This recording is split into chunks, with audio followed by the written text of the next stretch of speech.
Okay. Well, we're experimenting, doing some new stuff here. Trying this restream, streaming on Twitch and YouTube. So just doing some adjusting.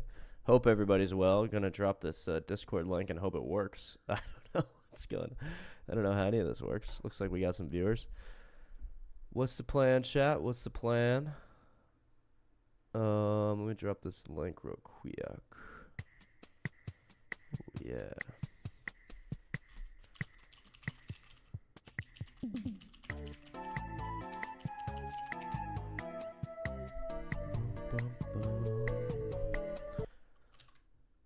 Let's see. Does this consolidate all my chat? Maybe it does. Maybe it doesn't. Let's see how that works. Nope, not that.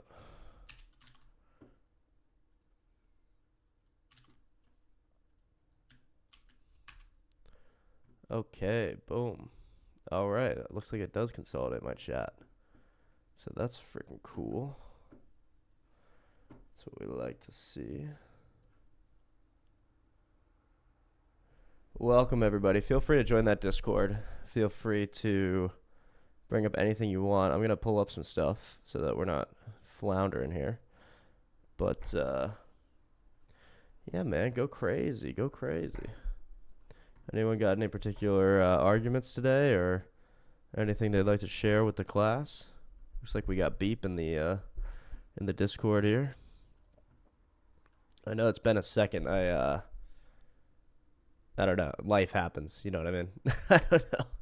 Life just happens sometimes. And I wasn't able to stream for the last week or so. And I felt bad about that. And so I'm trying to up my game. Trying to up my quality. Look, this is coming soon. I just need one more attachment. Like a real camera. Can you believe that? Isn't that fun? Let's see.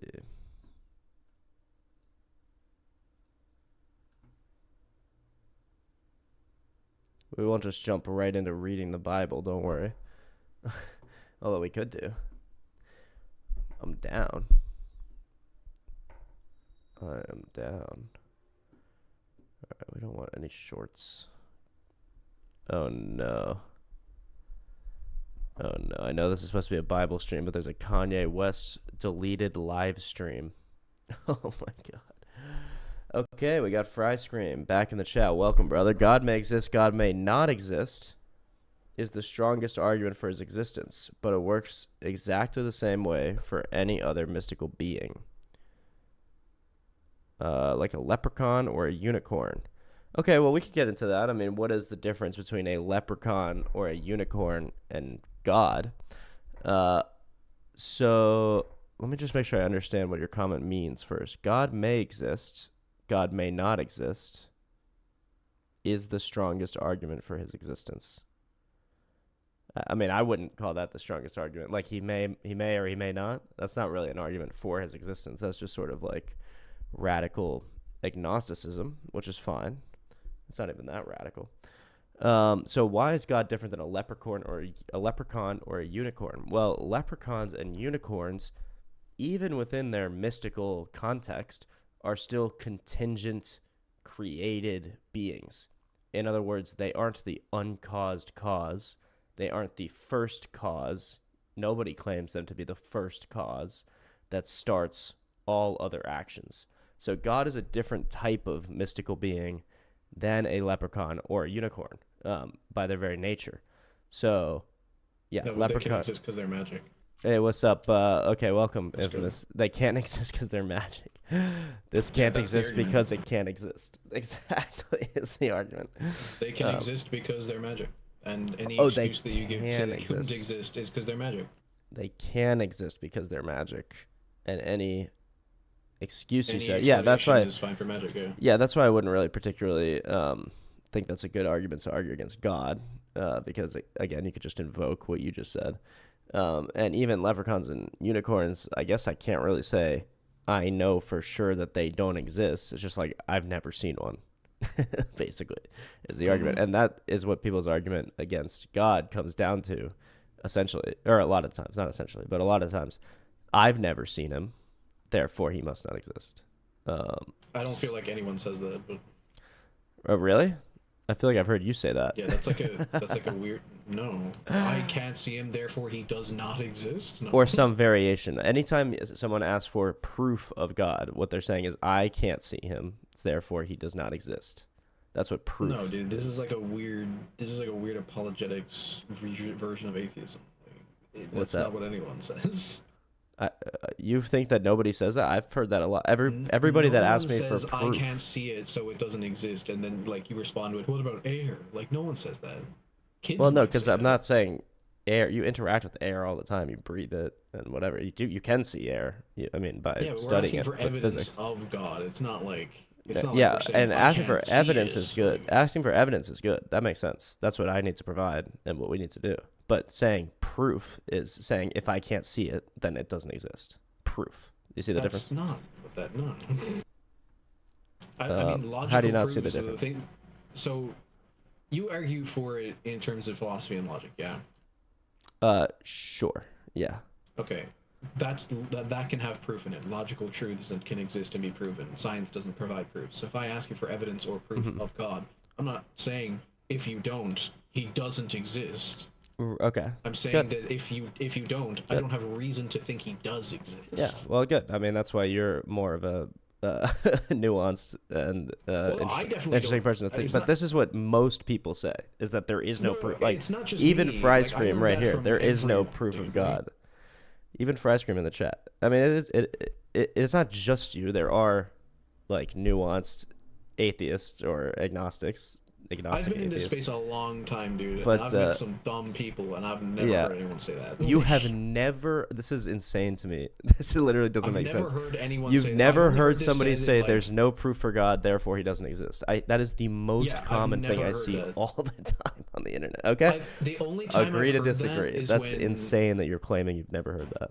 The only time I ever heard that is from like Discovery Institute and like apologetics jokes. That's when I've ever heard it. Okay, I'm referring specifically. We can actually go to my comment section, and I can show you how many times people comment that. Let's see how many times we can find some.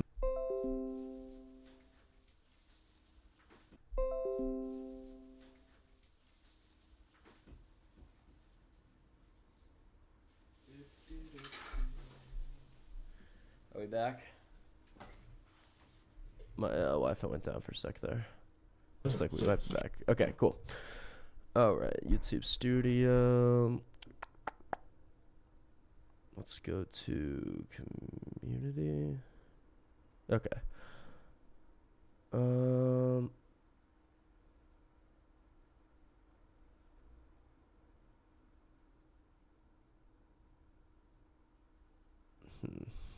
This is hard. Okay. I mean, we could get into any of these comments because there's some really bad ones. If Christianity was good, you wouldn't need to be apologetic for it. I don't think that makes any sense. Okay. Not the root of that word. Yeah. The resurrection. Okay. The resurrection has zero archaeological or historical evidence, so we can just ignore it. Obviously, I disagree. I think there is archaeological. There's definitely no archaeological evidence. It depends on how you feel about the Shroud of Turin, but fair enough. Oh my God, not the Shroud of Turin. Well, you keep saying you keep going, oh my God, not this, oh my God, not that, but you haven't like debunked any of the things that you say, oh my God, not this and that too. You know what I mean? Well, I mean, it's just a shroud of something, and then like the something could be many things. Okay, what things could those be? Many. I kind of have to narrow it down. Therefore, magic. Therefore, it can't be the Shroud of Turin or whatever. Therefore, magic. What? Well, you're just saying. I'm substituting science for magic. So sometimes, not always you, but a lot of people do this science of the gaps thing where it's like, well, we can't explain it now, but science will eventually explain it. Like, it will eventually be materially understood. But that's what you just said. You said it could be many things, so it's many.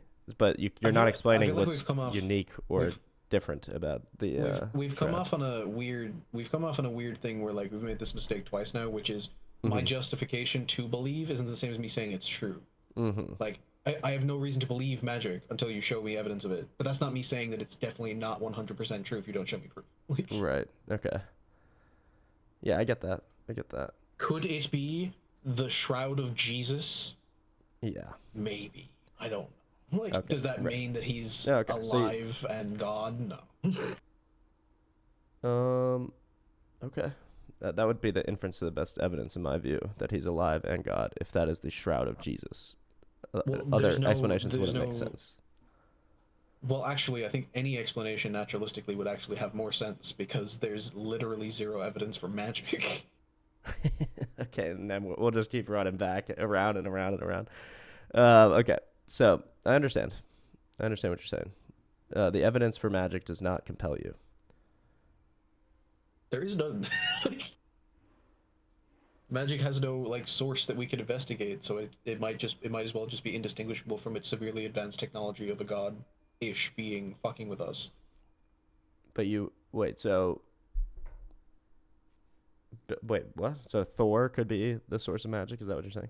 Like some kind of Well, I'm advanced saying that there could be technological? like, yeah, like it's indistinguishable from like a supremely advanced technology that's running a simulation that's actually our world just fucking with me. Okay. Like, Yeah, if you believe in that, though, I think we're on the same page. well, I'm not saying that I believe in it. I'm just saying that it like it's indistinguishable from magic. Like I can't prove one or the other, and the Mm. symptoms are the same. Like you know what I mean? Yeah. No, I get that. But that's what I'm saying. Then we'd be on the same page then. If you believe that resurrection can happen, whether by magic or by science or whatever, then we're on the same page, essentially. I mean, I don't have any reason to believe it can happen. I'm just saying that, like let's say that it did happen. The cause for that is indistinguishable. So that's why I'm saying it doesn't prove he's God. Okay. It could be some No, yeah. cosmic I mean, nothing teenager that proves created my anything. simulation. Sure could. Sure could. It would just be what would be the best Okay, well, inference okay. to the evidence. I don't. Yeah, but that's even like that's the thing is that like there is no inference that you could make that'd be better than the other. Like it'd be him being gone doesn't prove anything. Like he could be the main character in a teenage cosmic entities like simulation. Like Okay. that's just as viable as God. Like Okay, I guess maybe it doesn't seem nearly as viable considering the entire corpus of text, both prophesying a Messiah and then him saying who he is and doing that's why I'm saying exactly he's what the he main said he's going to do. character. That's what I'm Okay. saying. He's the main character. Like I play games all the time. I could even make a game where that's the case, and then it has nothing to do with me being God. Yeah. Um. Okay, interesting take here. That's all right. Well, Also, I can't see the comments you're looking at. Yeah, so I'll read a few out. To be fair, infamous, I've heard plenty of atheists compare God to figures like Santa or the Tooth Fairy, lol. Yeah, that's I have true. heard that. People do like to do that a lot, and that's probably even Yeah, more I have heard that, infantile than that.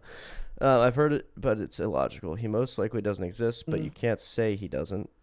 And then me leaving the Discord. Okay. He most likely doesn't exist, but you can't say he doesn't. And so, Frashman, I'm curious about why you believe it. He most likely does not exist. What is your basis for making that claim? I'm curious. Probably Like use the problem of evil or divine hiddenness. Sure could. I'd just like to hear what he has to say.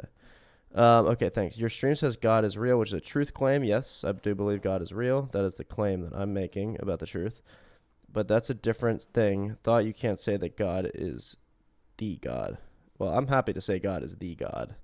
I think, yeah, definitions of God is a hard thing. How do we define him, especially when you don't really, when you're trying to argue against the one you don't believe in, if you're defining him wrong, then the argument doesn't even apply. So that is important to define. I have no reason to believe he does. Okay.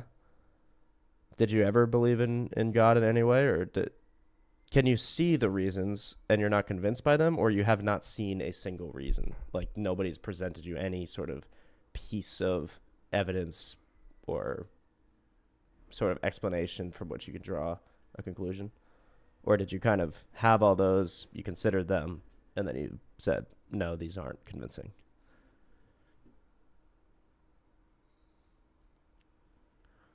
I actually have a playlist.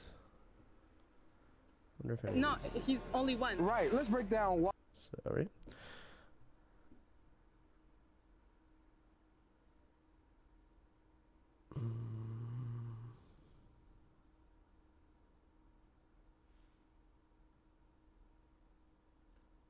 You This could be deny. interesting. This could be interesting to watch. Okay, I only believe in objective truths. You don't believe Is in that God. objective? Yeah, that seems like an objective. How do you have access to objective truths? Like, what is objective truth? Where do you derive that from? Yeah. Do you only believe that you exist and are now a vegetable? Yeah. I don't believe in God either. I need evidence. Well, I mean, I do believe you can have evidence for the existence of God, but strictly speaking, you don't even need that. I mean, we're commanded to give reasons for our faith, so that's kind of why I'm doing this. But no, you really don't need evidence to believe in God at all. Maybe you need the evidence to like really believe in him. You need the evidence of the personal relationship you have with him at any given moment. I feel like it's easier to argue that the Christian God is the God than it is to argue that there is a God. I would argue. I mean, I think once you get to the point of Like- there is a God, the Christian God is the one that makes the most sense. But yeah, I think That's what he's saying. yeah. So yeah, I mean, it is hard to come over the barrier of like atheism versus theism for sure. That is probably the biggest like jump, leap you have to make. Perhaps even a leap of faith, what some might say. But we'll leave that to that. So to fry ice cream, I believe. Oh yeah. So how do you access objective truth? Like, where do you? What is objective truth? Like, where do you get that from? I also aspire only to believe in objective truths. So I'm curious how you derive yours. Also, would you like $1 million? Because I'm pretty sure people would love to buy that idea off of you. What, to describe how you get to objective truth? Yeah. Yeah, that's kind of what we're doing here, because I think we're going to point out to Fry Ice Cream that it's actually not so clear what objective truth is. It's actually not at all easy to define or find or know. So we have to make certain concessions on our path to objective truth. We have to sort of take some things on faith to even begin. So, for instance, if you say, oh, well, I know objective truth by what's been proven by the scientific method, well, then you have faith in whoever's carrying out that scientific method. You have faith in the method itself. You have faith that the universe is intelligible. You have faith I that don't have faith in any of those things. Well, I think you're going to agree with this, that you have faith that you don't live in a solipsistic universe, that you're not the only mind, that there's something out there worth. That thing, sure. Well, everything I don't else have faith comes in it. out of that. Everything else falls out of that. And you Yeah, but still it's have to not have like- faith in all like, the other for things. instance, Mhm. No. So, for instance, I assume math works. Yes. Then I use math. Exactly. Math So works. you have faith it's not, in math. It's not You have faith the, in math. The faith in the first thing doesn't require faith in the second thing. The faith in the first thing guarantees I can trust the second thing. Right. As long as you have faith in that math works. As long as you understand that you have faith that math works. Sure, but like, let's say I have faith, quote unquote, in the game of chess. Is it true or not true that it's better to make one move over the other? It's only just true true, it's insofar not as faith. it's only true insofar as you have faith in the game. Because then, if you think the game Sure. is fake, then no move is better than any other move. Sure, but it doesn't. You see how the second thing doesn't require the amount of faith of the first thing. The first thing has already gotten it. It doesn't matter. Okay, fair enough. A little nitpicky, but you see how you have to have faith in order to have any worldview. The thing I was talking about when Depends on what you mean by faith too. when you have to have faith in the person doing the scientific method is that, I don't know about you guys, but I personally have done very few scientific experiments, certainly not on things that like I take to be 100% accurate, like, you know, the sun is X miles across, or this many miles from the earth, or anything like that. So I have faith in the authorities that I have faith will carry out the scientific method No, you have and not reasons to trust deliver them, us. dude. Yeah, I have reasons to trust them. So Yeah, trust. that's not faith. Faith. Yeah, that is faith. That is 100% No. faith. We have faith in Faith- God faith- because we have reason to trust Him as well. Okay, describe faith. Define it. Let me give my own definition. Because and faith then is we'll described come up as with a better one.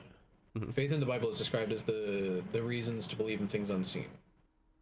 So that's Yeah. clearly not that. Yeah, no, that is 100% that. Have you ever seen the sun? Have you measured it with a I measuring have stick? seen the sun. Yeah. But you know what I mean. You've been up in space and you did all the calculations, or even like even the scientists you could say haven't seen these calculations I put into haven't it. seen them, but Yeah, that's I what I'm saying. So trust you because have. of out no, but I Hmm. trust because of the outcomes of science Hmm. that usually science is able to give us demonstrable results. If I wanted to, I could go out, do all those things you mentioned, become an astronaut, and do Yep. all that. Or Yep. I could just watch an astronaut do it. Or I could Exactly. look at a camera. Shit like And that. so yeah, so those are your reasons for believing the things that are unseen. There you go. That's your Yeah, I faith. mean, again, it depends on how you're defining faith. Well, I'll take your definition. I like your definition and the one apparently presented by the Bible. Uh, Mhm. Reasons for believing the things unseen. And so my reasons for believing in science, which is largely unseen by me, is that I trust the scientists. I know about the scientific method. Took So by classes. things I unseen, watched documentaries or whatever. Anything you can't see that you believe in, you have faith in. That's what I think. so by things unseen, it specifically in the context means God. Yeah. Well, that would just add one more because angels are obviously unseen. The Son of Man is unseen in the Old Testament. Like, there's so many things that are unseen that you have faith in. And I think if science were around, there you go. That would just be one more thing to add to the list of unseen things that you could either have faith in or not have faith in. A lot of people don't have faith in science. We had a lot of flat earthers, a lot of people that deny evolution, the true old age of the earth. Like, you can have lack of faith in science. It is something to either believe in or not believe in, just like God. I mean, it's something you can have believe in and not believe in. Sure, it's a true dichotomy, but that doesn't mean that the amount of faith that I need for God is the amount of faith I need to trust science. One has demonstrable outcomes when used in things, and the other does not. Um. Okay, fair enough. Uh, I would disagree, but I think that's going to be a point of major disagreement. So we'll go to the chat for a sec. Yeah, I'll All be back right. in a second. Okay. So, which is the? You're saying that we can't test? Yeah, we should fill in with God. No. I was just making a point that what you haven't tested personally for ice cream, you have faith somebody has. I'm not saying that there's no God at the gaps happening here. Like, for instance, I'm not saying because I haven't seen the measuring tape go across the sun that the sun doesn't exist. It must be God. That's not what I'm saying at all. I'm just explaining how you have faith in more things than you think. That you have to have faith to even believe science. Okay, so therefore we need to have faith in the science and institutions that they are reporting correct information. That's not at all what I'm saying, freshman. Yeah. I'm saying that we need to have faith in many things in life, including science. I can't see deep space, but I have faith in the scientists who tell me about it. Yes, but we can trial them and prove them true or not true. God, we can't yet. I believe we can with God, actually. If you think about it, I believe we can. And can you trial the surface composition of a distant star? No, but you can kind of do your best from here. So it's fallacious to say God exists when we can't or haven't tested it yet. Again, it's not fallacious to say God exists when we can't test it scientifically because it's not a scientific claim. But also, I think you can test it. I think you quite literally can test that experiment. No, I personally cannot, but that doesn't mean it can't be done. Okay, no, I'm talking about beep boop, not you. Cool. And how do you know it can be done? From the scientists that you trust. Exactly. So we're just trying to point out here that everybody believes in something. Everybody, in order to even evaluate objective truth, which is how this came up before, you have to have some, you have to buy into some system in which the objective truth is nested. You have to believe that that system does represent the objective truth. And science is a good form of that. I think science is really good at giving us material objective truth, right? Objective truth about the material world. But what do you do about the immaterial world? What do you do about the spiritual world? What do you do about the moral world? What do you do about the world before, like the pre-material world, as in before the Big Bang? And again, you could say, well, that's a science question. Maybe it is, maybe it isn't. But as of right now, doesn't seem to be like a science question. We can eventually trial God's existence. Cool, welcome. We can eventually trial God's existence, possibly, but for now we can just say it's a theory. See, this is the problem, and that's what I thought the problem might be. Your definition of God is wrong. If it's something out there in space that if we look hard enough, we'll find. If we do enough scientific experiments, we'll get to the bottom of it. That's not how, that's a straw man of how at least Christians and most monotheists see God. God is the I think he might be saying something in uncaused the cause. Yeah, I think he's saying something in the colloquial sense. Maybe he is. I just want to clear it up, because I don't think we eventually can try, uh, perform experiments on God's existence that will give us proof that you're looking for, like the scientific proof that you're sort of requesting. But that doesn't mean there aren't the other proofs, like we talked about, philosophical, rational, logical, whatever. That doesn't mean there aren't the little evidences, the historical evidence, the personal evidence, the personal interaction that one might have with him. The moral sort of, if it's true that people who believe in God become more moral, well, that would say something. I don't know if that's true. That might not even be true, but there's other ways. But yeah, I just want to make sure that we're clear that God is not a contingent being. God is not a thing in the universe. Maybe I'll leave it at that for now. I could trial God's existence right now, but it has a 100% mortality rate. Lol, true. True.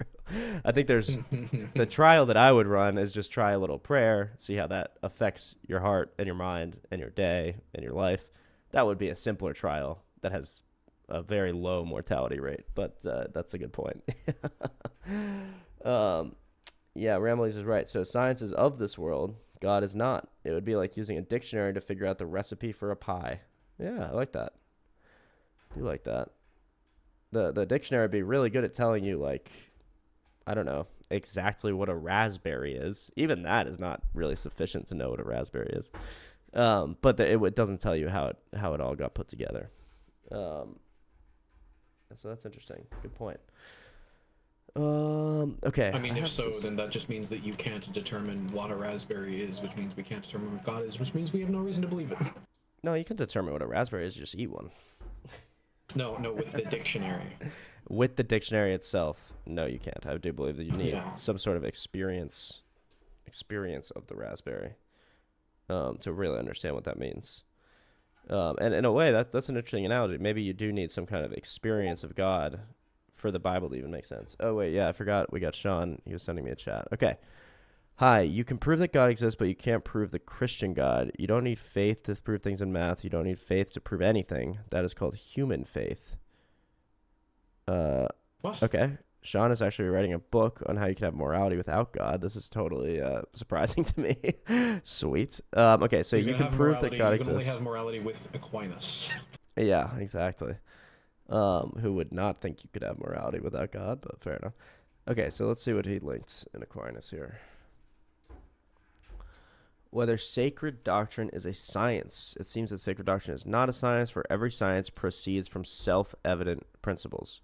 But sacred doctrine proceeds from articles of faith, which are not self-evident, since their truth is not admitted by all. For all men have not faith. Therefore, sacred doctrine is not a science. That's the objection. So Aquinas is going to disagree with this. Further, no science deals with individual facts, but the sacred science treats of individual facts, such as the deeds of Abraham, Isaac, and Jacob, and such like. Therefore, sacred doctrine is not a science. Okay, we'll see what he gets into. I'm not sure I understand the second objection, but on the contrary, Augustine says, to this science alone belongs that whereby saving faith is begotten, nourished, protected, and strengthened. But this can be said of no science except sacred doctrine. Therefore, sacred doctrine is a science. I answer, sacred doctrine is a science. We must bear in mind that there are two kinds of sciences. There are some which proceed from a principle known by the natural light of intelligence, such as arithmetic and geometry and the like. There are some which proceed from principles known by the light of a higher science, thus the science of perspective proceeds from principles established by geometry and music, from principles established by arithmetic. That's interesting. That's a cool point. It is interesting how science like stacks on each other. There's like sort of it builds up in this kind of like tower like way. Where you have the cornerstones of like arithmetic and what did he say?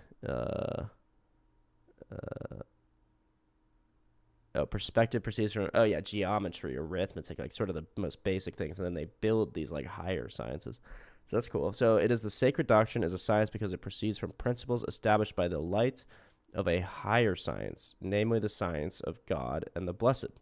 Hence, just as the musician accepts on authority the principles taught to him by the mathematician, so sacred science is established on principles revealed by God. Interesting. So his replies to the specific objections: the principles of any science are either in themselves self-evident or reducible to the conclusions of a higher science, and such, as we have said, are the principles of sacred doctrine. Individual facts are treated of in sacred doctrine not because it is concerned with them principally, but they are introduced rather both as examples to be followed in our lives, as in moral sciences, and in order to establish the authority of those men through whom the divine revelation on which this sacred scripture or doctrine is based has come down to us. Okay, so that is a little complex, as always, with Aquinas, but let's see if we can... I'm interested in the moral sciences because it doesn't seem like there should be any kind of references to morality yet when we haven't really gotten outside the scientific scape. I don't even think there is a moral science beyond philosophy, is there?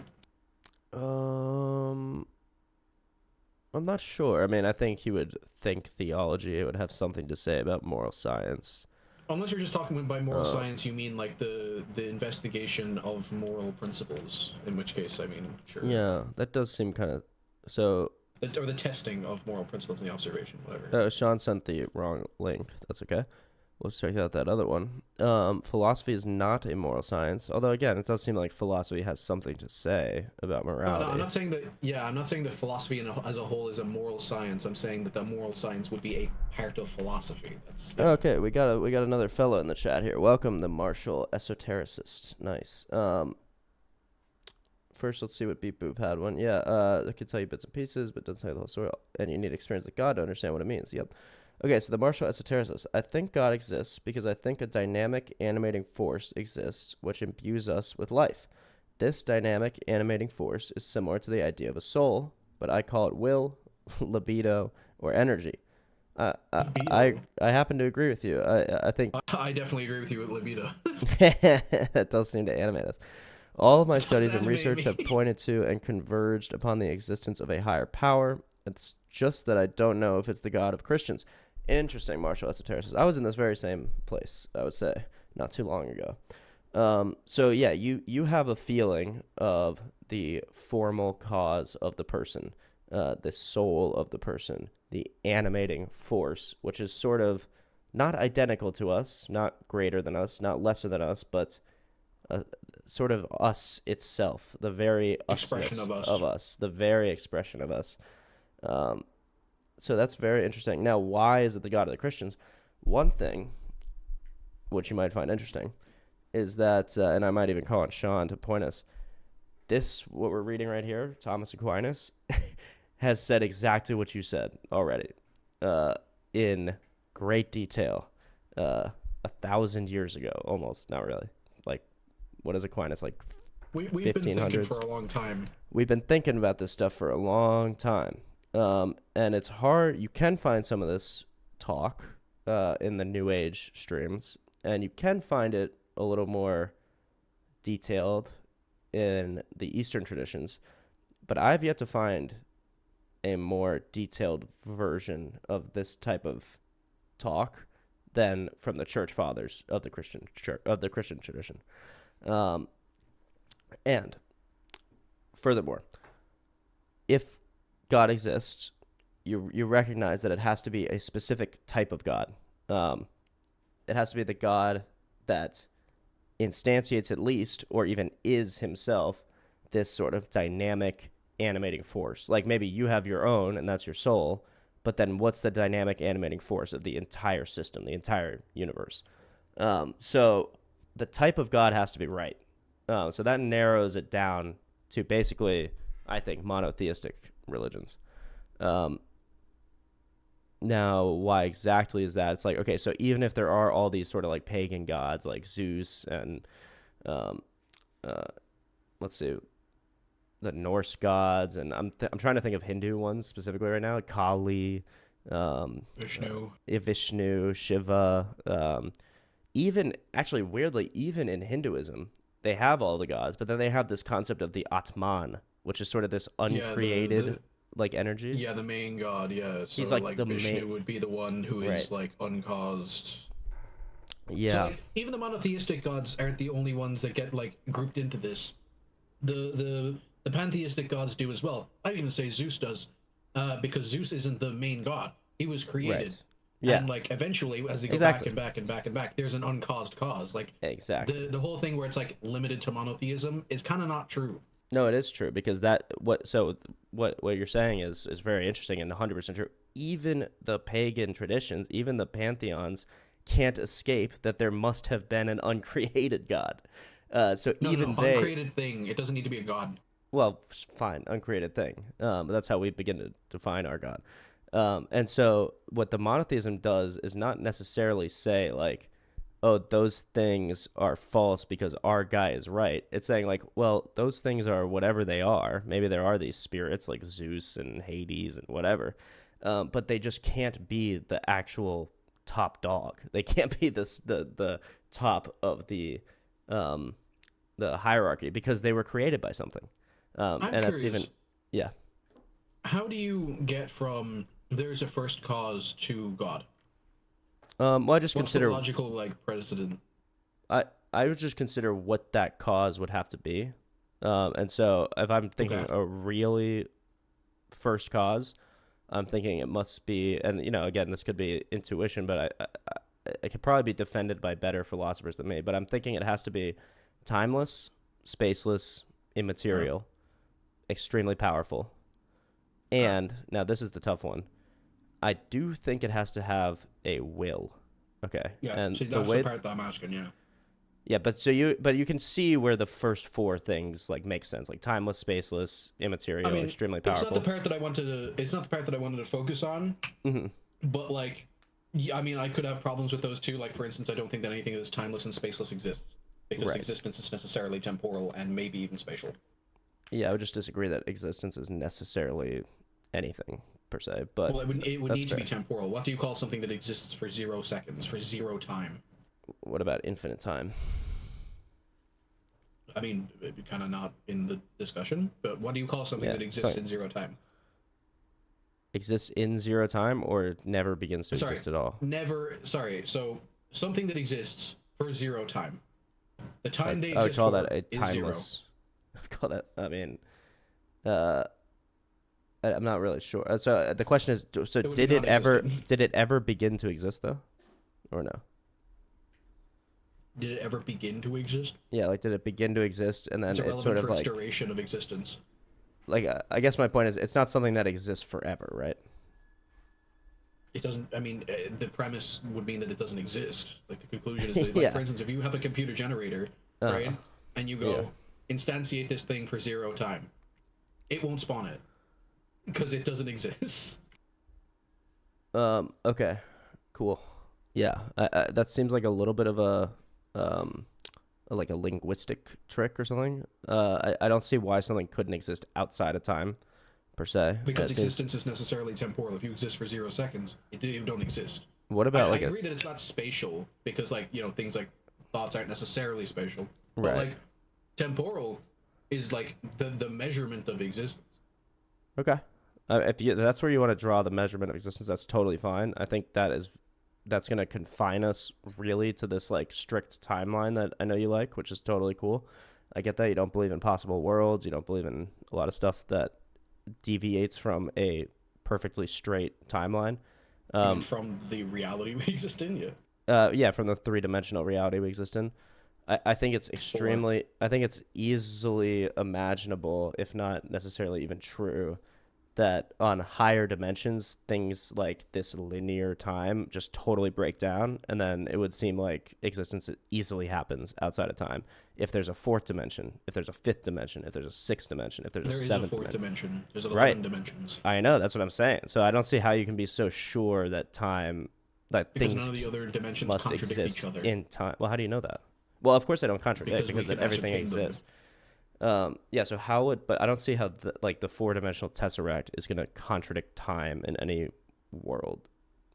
Well, that's exactly what I'm saying. These other dimensions, if they're spatial, don't matter to the temporal dimension. Okay. Fair enough. Fair enough. I think again, that's sort of where we're gonna disagree and probably not really get past each other on this. If you think it's impossible to exist without time, then I just simply disagree.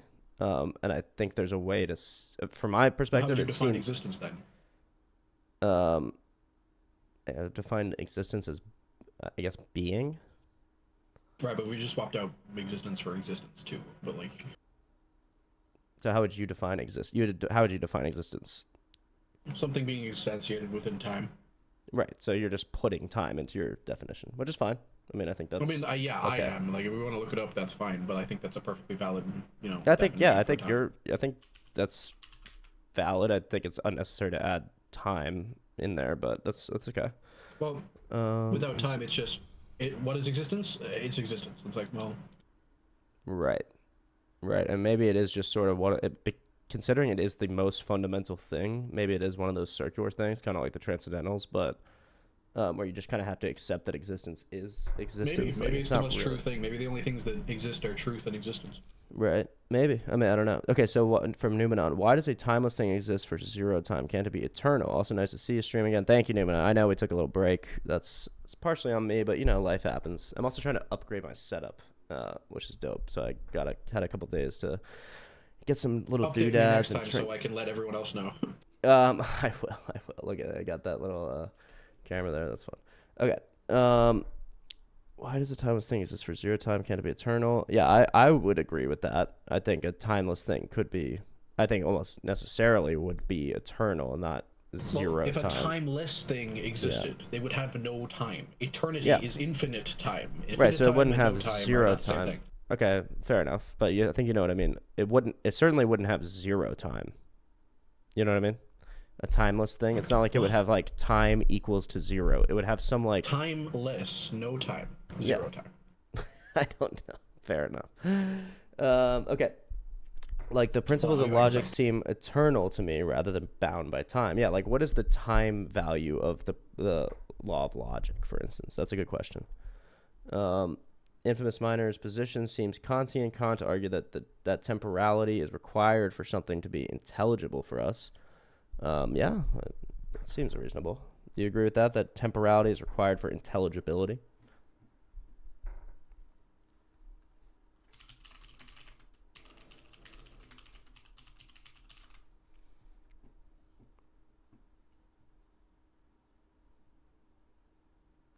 The state or fact of being real, alive, or present is its simplest, according to ChatGPT.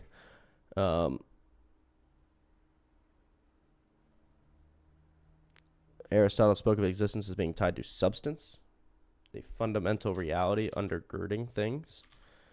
So that doesn't necessarily have to do with time, I don't think. But Descartes, I know you're going to say, I think, therefore I am. Well, if I think, that takes time to do. So if existence is grounded in self-awareness, maybe existence is linked explicitly to time. But of course, from my perspective, existence is not tied to self-awareness. It's tied to God's existence. So that would say nothing about that.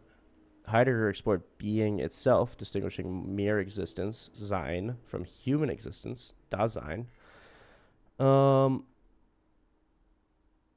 interesting.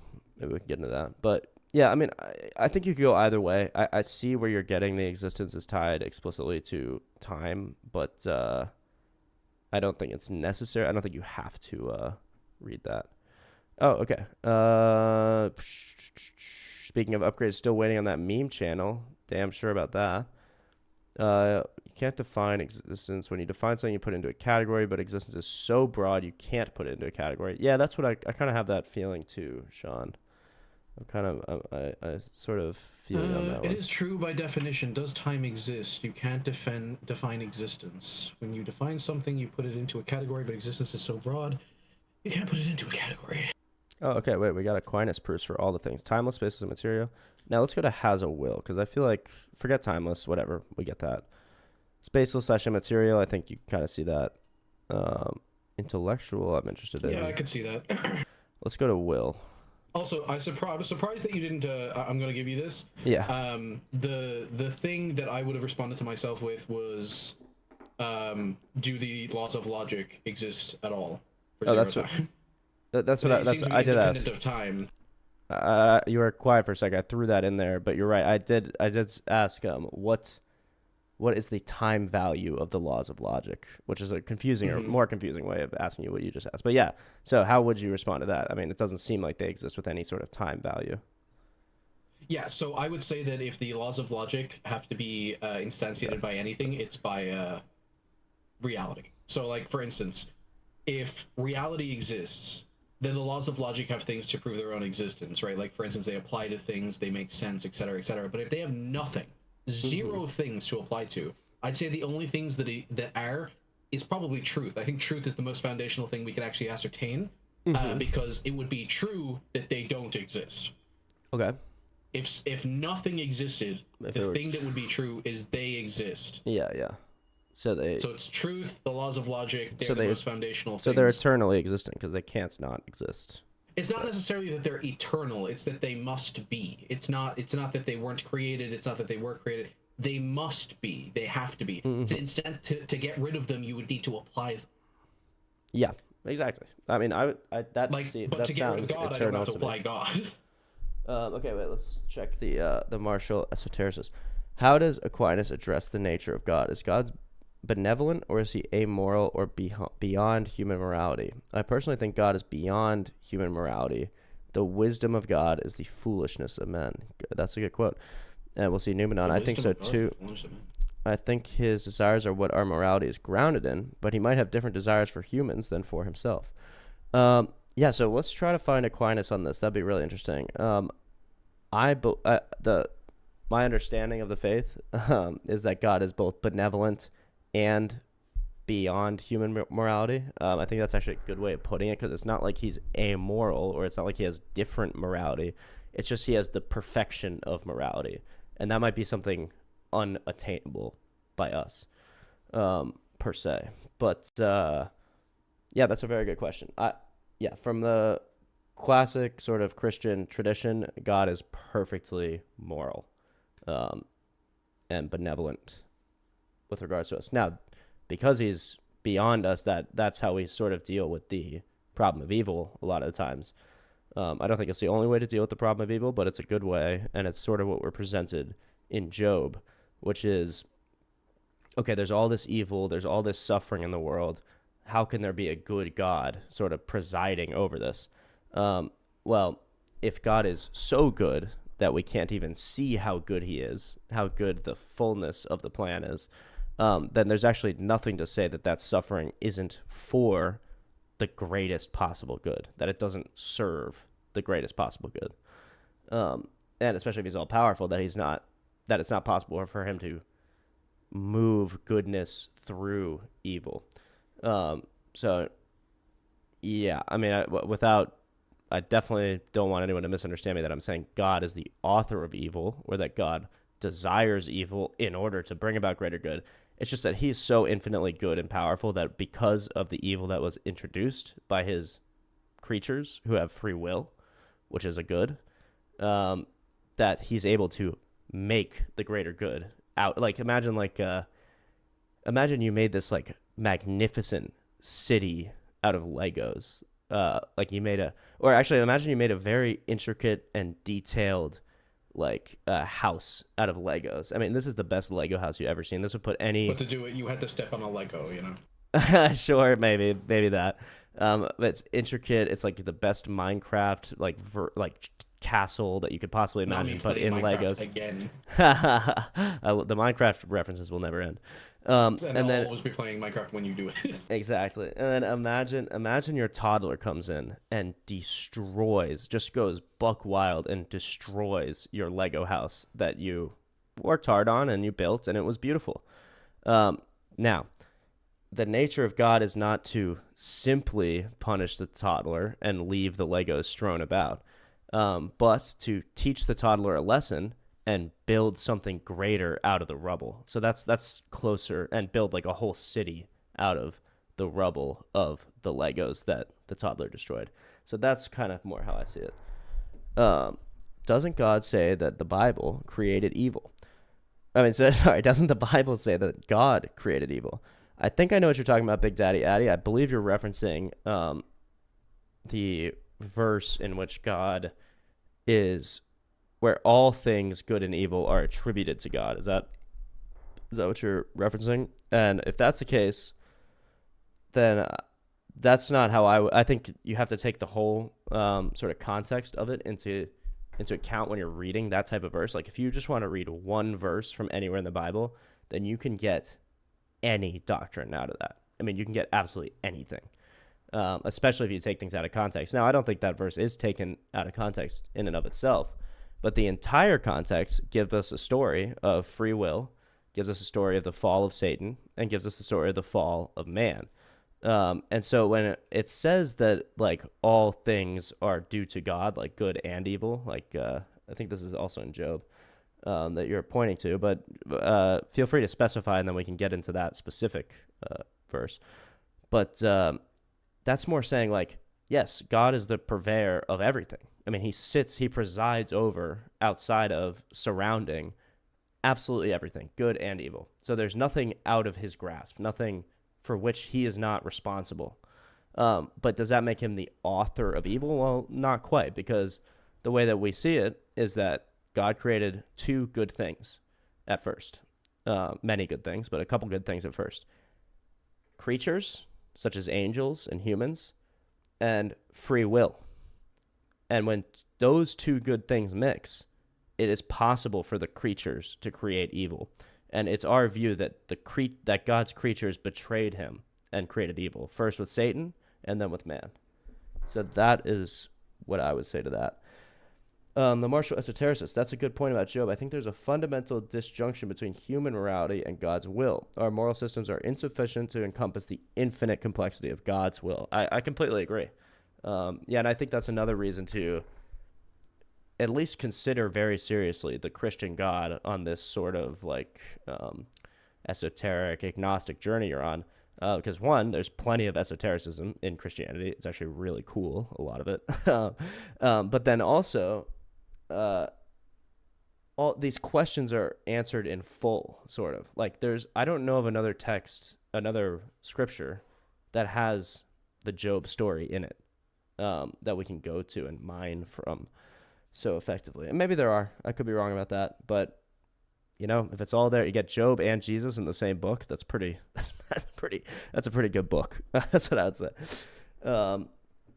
Also, it's an important distinction to point out how God having sufficient reasons for allowing evil isn't the same as him allowing it to bring about a greater good.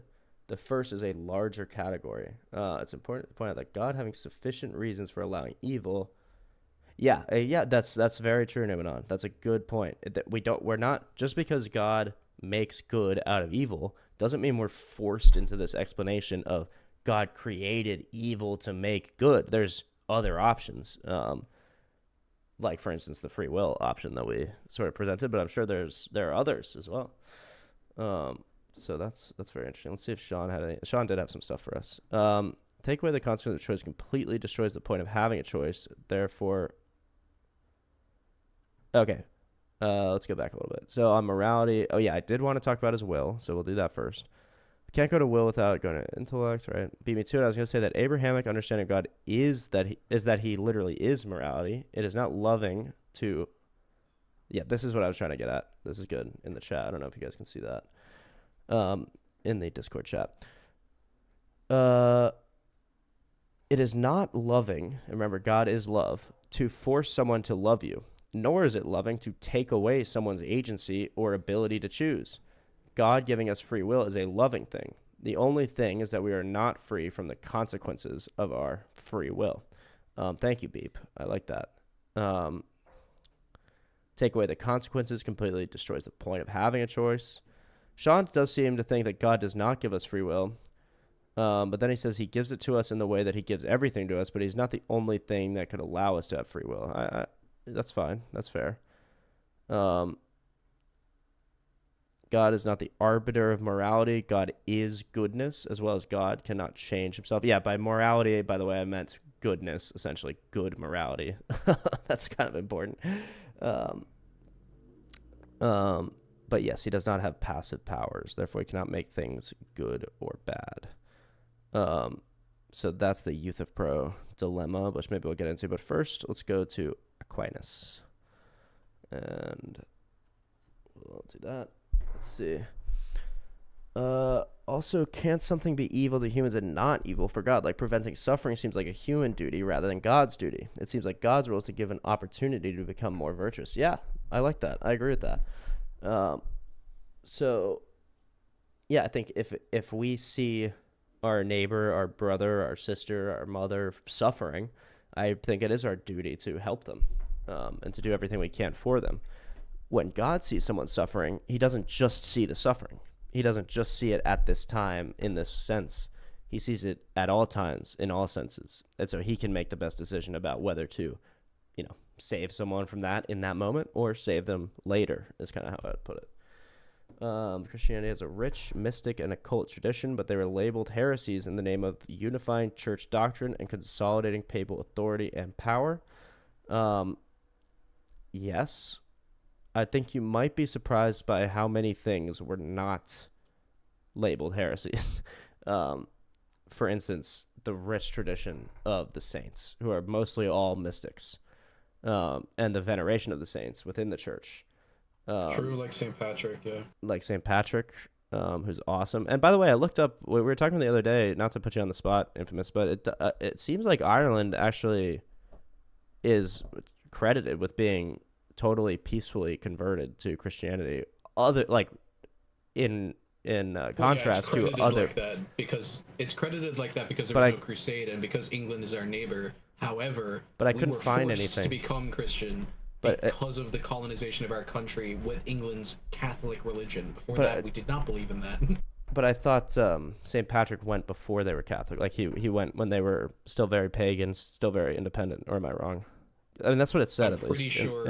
I'm pretty sure at least a good 80%. Like, I mean, obviously there was always the northern, the Normans and the English settlements before we were converted, but like that's it. Those were the only ones that existed. Maybe 10% of Ireland was Christian, quote unquote. I don't even think you could call it Christianity now. It was more like a blend of Christianity and paganism. That's where you get things like Christmas and stuff. But it was that, and then obviously if you weren't a Christian, you were disgusting, and you'd be fucking put in jail, etc., etc. The English. I'm not saying this is Christians, by the way. The English were fucking monsters. If they viewed you as in even a single way wrong, dude, you were fucked. They'd take your land, they'd take your everything. It didn't matter. They'd use any excuse they could, especially you not being Christian. Right. Well, so all I'm saying here is that, no, that makes perfect sense. I'm not trying to defend the English in regards to how they dealt with the Irish, but in terms of the Christians, Ireland was never conquered by the Roman Empire, so it wasn't, that's how a lot of places got converted, mainly through missionary activity and trading contact. Early Christian missionaries, especially figures like St. Patrick, focused on persuasion, accommodation, and adaptation. Many Irish tribal kings converted voluntarily because it brought them access to Roman goods, literacy, alliances, prestige. So there's that. I mean, that's fair. It's sort of a cultural compelling. So it seems like St. Patrick himself is a good guy. There weren't large-scale wars of religion. About St. Patrick. That's fine. Yeah. Irish Christianity absorbed much of the local culture. Early Irish monks blended Christian ideas with native art, language, and even laws. That's interesting. Okay, so yeah, I mean, I get what you're saying. Then we were forcibly gentrified. Right. Social pressure almost certainly played a role. So yeah, I see what you're saying. Missionaries would sometimes destroy idols or sacred sites. That happened a lot. That's always an interesting. There's some crazy famous story of a missionary going to. One of the places where they practice the Norse religions, the Norse pagan practice, and then there was some tree or something, an Odin's tree, and the guy just chopped it down and burned it to the ground. No, it's a physical tree that people would I don't know, put offerings at or something like that, and they were like, oh, like a fairy tree. Yeah, you're gonna get struck by lightning. Why would you do that? And the guy's like, try me.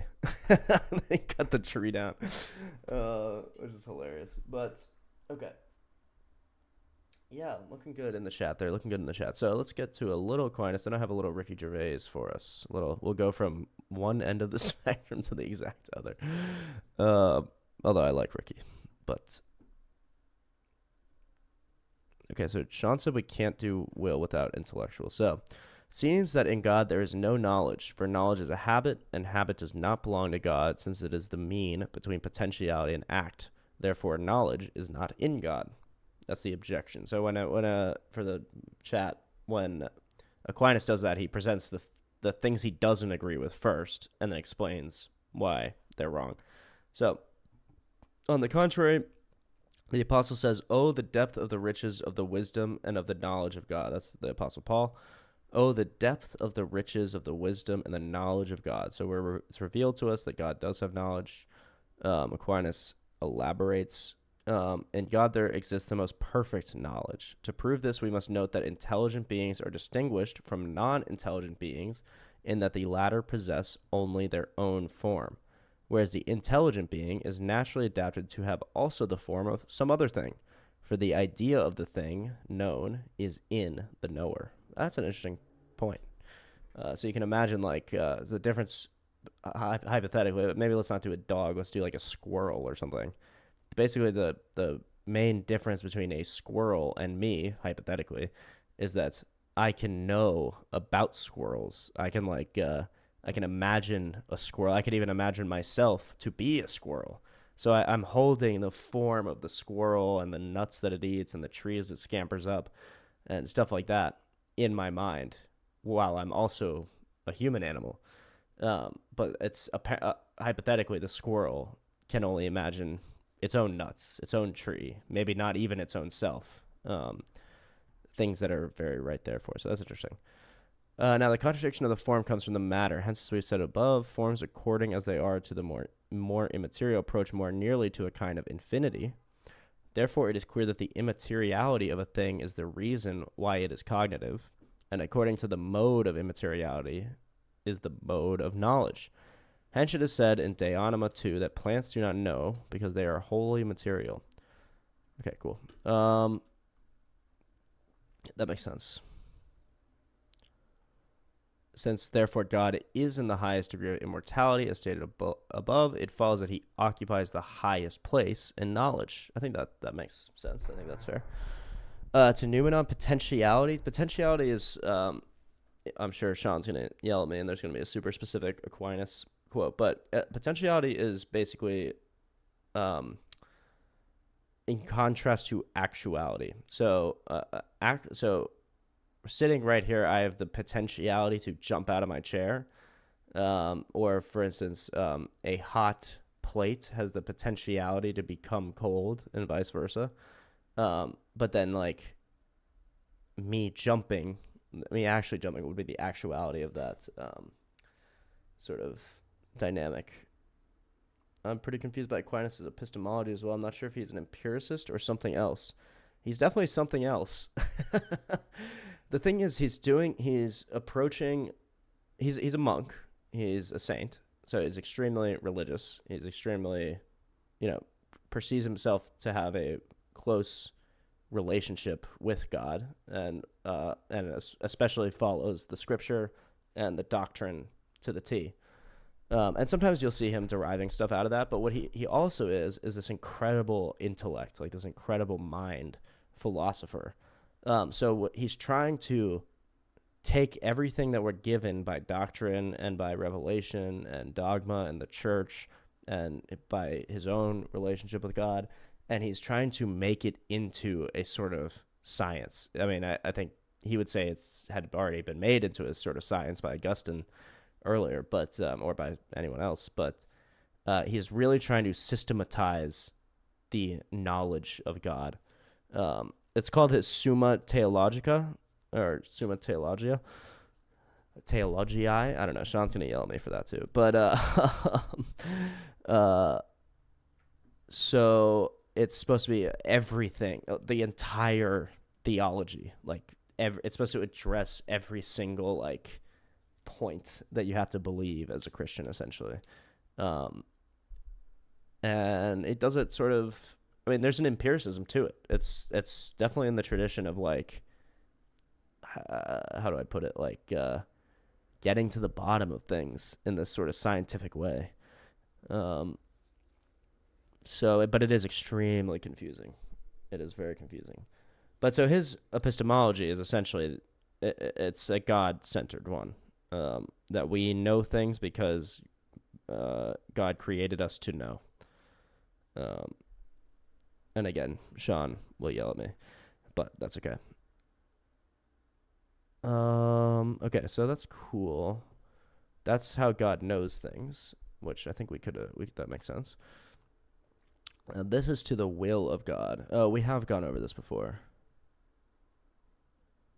Maybe we won't. Maybe we'll jump to Ricky Gervais, actually, because I did want to watch this with you guys. It's kind of fun. Little less heady than Thomas Aquinas. I'll give you that. Less God than I do. You don't believe in 2,999 gods, and I don't believe in just one more. We should laugh this thought experiment out of the room.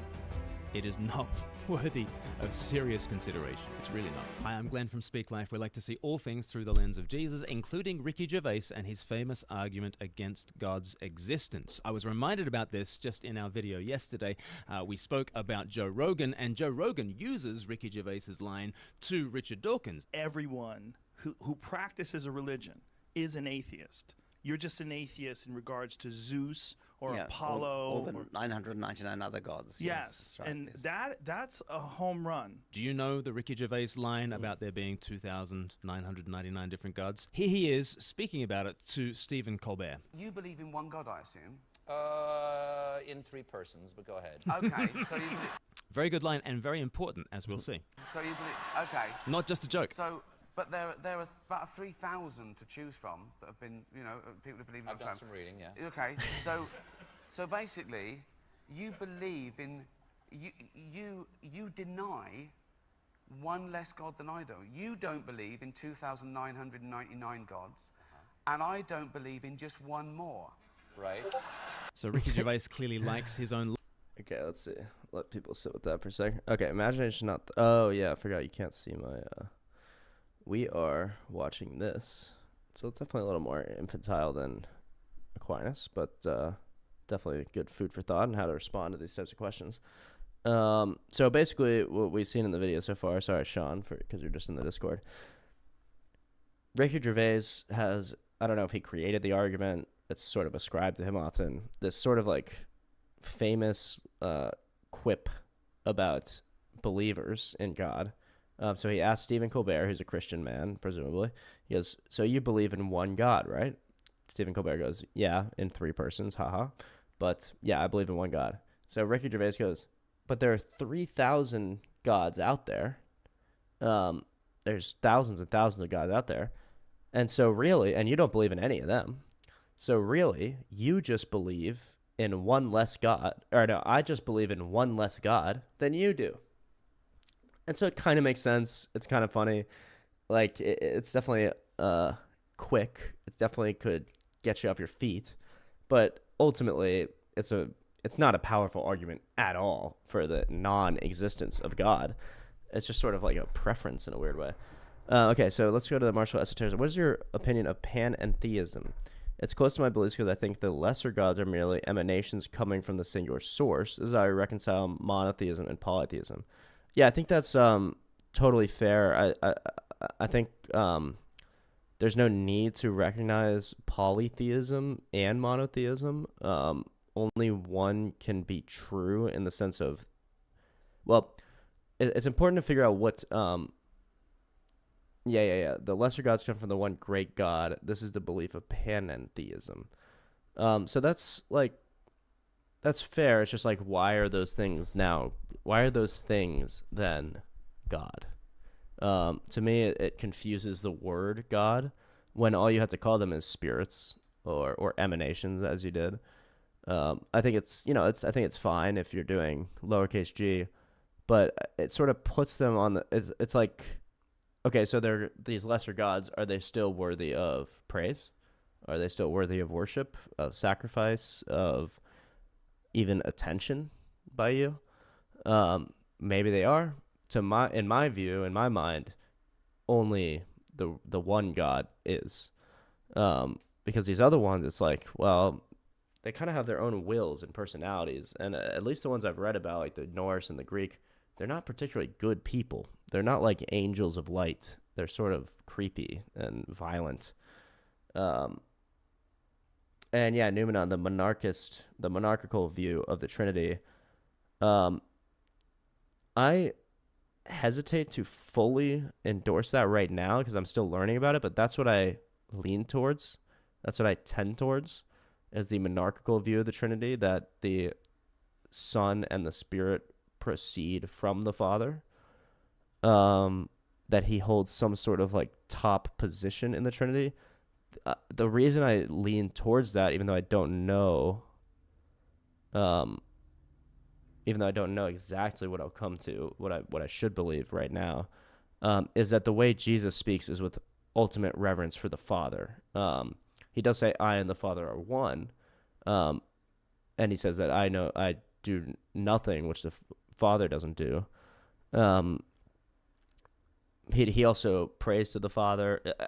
It's really complicated, but yes, I vaguely hold the monarchical view of the Trinity. So, to be clear to the chat, all three parts of the Trinity, the Father, the Son, and the Holy Spirit, are God, are co-eternal, co-equal. Jesus is God from God, light from light, true God from true God. But that there is this sort of like prime ontological equal, but a hierarchy in roles. Yes, exactly. That's a good way of putting it. That there is this hierarchy within the Trinity, which does not, put Jesus any lower or the Holy Spirit any lower, but it is just the way that they are laid out, the way that they carry about their roles. So I like that, Numenon. Do you agree with that? Do you feel like that is? I also want to get back to the pantheism thing. It's like, if you're thinking about the Zeus and the Norse gods and all these other sort of gods, or even a lot of the Hindu ones, most of them sound more like demons than gods. Because, like, in what sense do they really create anything? Most of the times they don't really create much. That's kind of left to the monotheistic God, the one God. But if they're demons, then we certainly shouldn't be referring to them as gods and lifting them up in any sort of hierarchy. And if they're angels, then I don't think they'd want to be called gods, because they wouldn't want to take God's glory from him. So that's why I wouldn't be a pantheist myself, but I'm certainly sympathetic to that worldview. And I think it certainly fits in to some extent. I just don't think God would create anything that would distract from him. I don't think he would want to. That's not, I guess that's, yeah, I don't think he would create like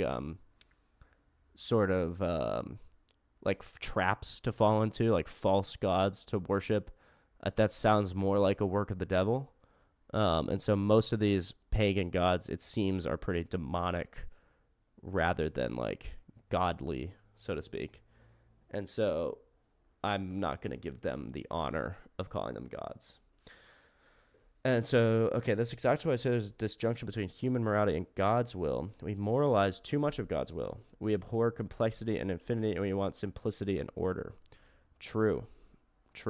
Yeah, and there's a good reason that we abhor complexity and infinity, namely that we can't possibly understand it, and simplicity and order we can understand. But we shouldn't abhor those things. We should understand that they exist, complexity and infinity, and just do the best we can with them. So Numenon, a monarchical Trinitarian. I think that makes sense. I need to get deeper into the arguments, but I think that makes sense just on a basic level to be monarchical Trinitarian. It just kind of seems like the way Jesus talks.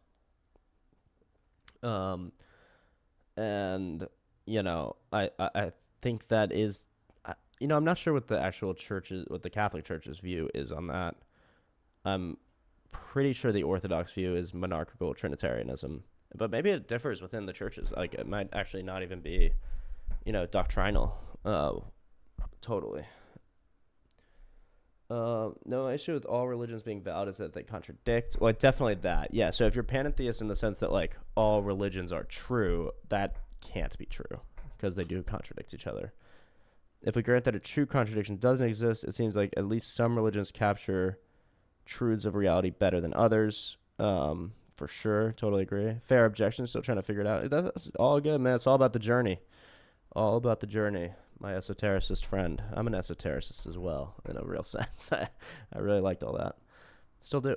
And if a religion has the most truth among all of them, I don't see why I would go with any other. Yeah, so in the sense of all religions being true, certainly not the case. I was just giving some credence to the point that, like, spirits who are called gods may be true, except that I would think they're mostly demons, and perhaps angels in some cases. That's would be my intuition. Yeah, so it's about going with the most true. Okay, so, all right, we got the chat. All right, let's continue with this Ricky Gervais line of questioning a little bit. Line, and the audience like the line and they applaud. So the 3,000 gods that he's talking about are people like Zeus and Osiris and Ra and the Aztec gods and all these kinds of deities that have been handed down to us in the different mythologies of the world. And Ricky Gervais is saying there's just been around about 3,000 of these in recorded history. And the God of the Bible, for instance, is just one of those 3,000. And because Stephen Colbert doubts 2,999, Ricky Gervais doubts 3,000 of them. Actually, they're both atheists as regards the vast number of deities that there are out there in the world. That's the argument that Ricky Gervais is making. I think it's an interesting argument. I think it's interesting that he is in a position to make that argument, and we'll see why that is the case in just a second. I want to take it apart in 3 steps. I want to go 3, 2, and 1. I've got 3 analogies that I want to give to you. I've got 2 definitions we need to make, and we need to look into 1 history that makes sense of Ricky Gervais's thought experiment. First of all, I want to talk about 3 analogies, and hopefully these analogies will show you how the Ricky Gervais thought experiment doesn't really work. I could say to you that I'm a bachelor as regards 4 billion women on this planet. There are 4 billion women on this planet that I'm not married to, and as regards them, I am a bachelor. I just happen to be married to one woman called Emma. Now imagine you come to me and you say, Glenn, I'm pretty much as much of a bachelor as you are, and you're pretty much as much of a bachelor as I am. I'm a bachelor as regards 4 billion women, and you're a bachelor as regards 3,999,999,999 women. And at that stage you realize that, well, that doesn't work, okay? That there's this on-off switch that you're either married or you're not. And it's worth pressing into that on-off switch as we're going. So there's one analogy that it doesn't work for. Let's think not just of marriage, let's think of... So that's interesting, that there might be, and I'll get to your comments in a second, Marshall Esotericist, but so in regards of, I just believe, I just disbelieve, 3,000 more gods than you. You only believe in, I only deny one more god than you do. Well, that's like saying I only am a bachelor to one less woman than you, which makes no sense. So there's the framing of the question is perhaps more like the example of being married, which actually we're told that Christ marries the church in the New Testament, and that you feel that there is some sort of special relationship between the individual and the god or gods that they worship. So it's more like an on-off switch. It's not like you disbelieve per se in. It's not like you're an atheist to all the other gods, the way Ricky Gervais is saying. It's more like you've chosen to marry one of the gods. A little different. Okay, and then to esotericists, but they contradict each other insofar as we perceive seeming contradictions, when there may not be any contradictions in the first place. Food for thought. I like that. It's interesting. However, what if a religion claims that they do actually contradict the others, like when God in the Bible calls the other gods false? The less better logic of Ricky is so irritating. Oh, yeah, I agree. I agree with that. The Ricky logic can be irritating. Okay, so to this point, yes, to the esotericists, I agree that there there are things that are seen as contradictions between religions that are not, and there are striking similarities in like moral systems. The way, even we were talking about, like the pagan traditions usually have some kind of like monotheistic like background that they don't really get into. Like there's a lot of similarities between the traditions, and that's what you would expect if there was a God. So I think we're already past that. That there is one source of all this tradition, all this being, all these religions. So I guess you're saying like maybe like even the parts where they do contradict aren't true contradictions. And that is going to be harder to defend because especially looking at even two Abrahamic religions, Islam and Christianity, they are untenable together. They do not fit together. For instance, specifically in the Quran, which is supposed to be the uncreated word of God, Jesus is not crucified. Jesus escaped his crucifixion. So he didn't have to rise from the dead and all this. He just simply wasn't killed. Now, obviously, that's the central tenet of Christianity. So both of these things can't be true literally, historically, fine. But even if you want to take a more like metaphorical, metaphysical, like theological approach, they also can't both be true. Because the theology of Christ dying, descending into hell, and rising again from the dead is very, very different of him just being another prophet. So, yes, I agree. For the most part, religions don't contradict when we just kind of assume that they do. But I think on those few key points, that's where you get a lot of theology on those few key contradictions. Like, for instance, the contradiction of reincarnation and the kingdom of heaven. Now, maybe that's not a contradiction. Maybe there is some way in which reincarnation and heaven happens at the same time. But theologically, which should we believe? Now, I'm going to defend heaven, but I can see someone else defending reincarnation, and that's totally fair. But that's just the conversation then. That's just the argument. That's where they conflict. So in terms of defining your theology, again, I think you want to be careful not to define it too broadly, because then you're just making your own thing, which is fine. That's okay, and you could probably do a decent job. But there's no sort of like, there's no power behind it being true, if you know what I mean. There's no like propelling force of like, oh, this is true, when you've just picked like, 10% of every religion and just sort of shoved them together. You have no community. You have no like sort of spine holding those beliefs together, other than just you. Yes, I understand. I think we all can just get along, to be fair.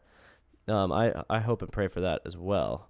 And I like your line of argumentation. I think it speaks to an open mind and to the right type of seeker and the right type of theological, philosophical seeker. And I say that because that's what I was. So I say that selfishly, but I also think it's true.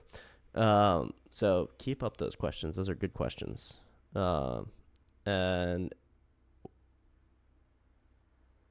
yeah, disagreement can be uncomfortable, but it is fun.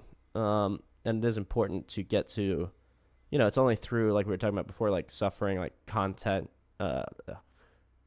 conflict, that like good stories are made. So there has to be a little bit of conflict here and there. Okay, let's get to Ricky a little bit. Of politics. Imagine you walk into a room and there are different political theorists dotted around the room. And on the right of things, you've got a fascist, appropriately enough. On the left of things, you've got, you guessed it, a communist. And somewhere on the left there, you've got a socialist. And you've got a Democrat is sort of polling the room. You've got a monarchist going around. You've got a military dictator kind of pacing up and down. Lots of different people with lots of different political theories. And then into the room walks an anarchist. And the anarchist stands up and he says, guys, actually, you spend all your time doubting one another. The communist doubts the fascist, and the fascist doubts the monarchist, and the monarchist doubts the military dictator. You're all skeptical as regards every other different political view. I just go one skepticism further. I am without beliefs as regards politics. I am simply an anarchist.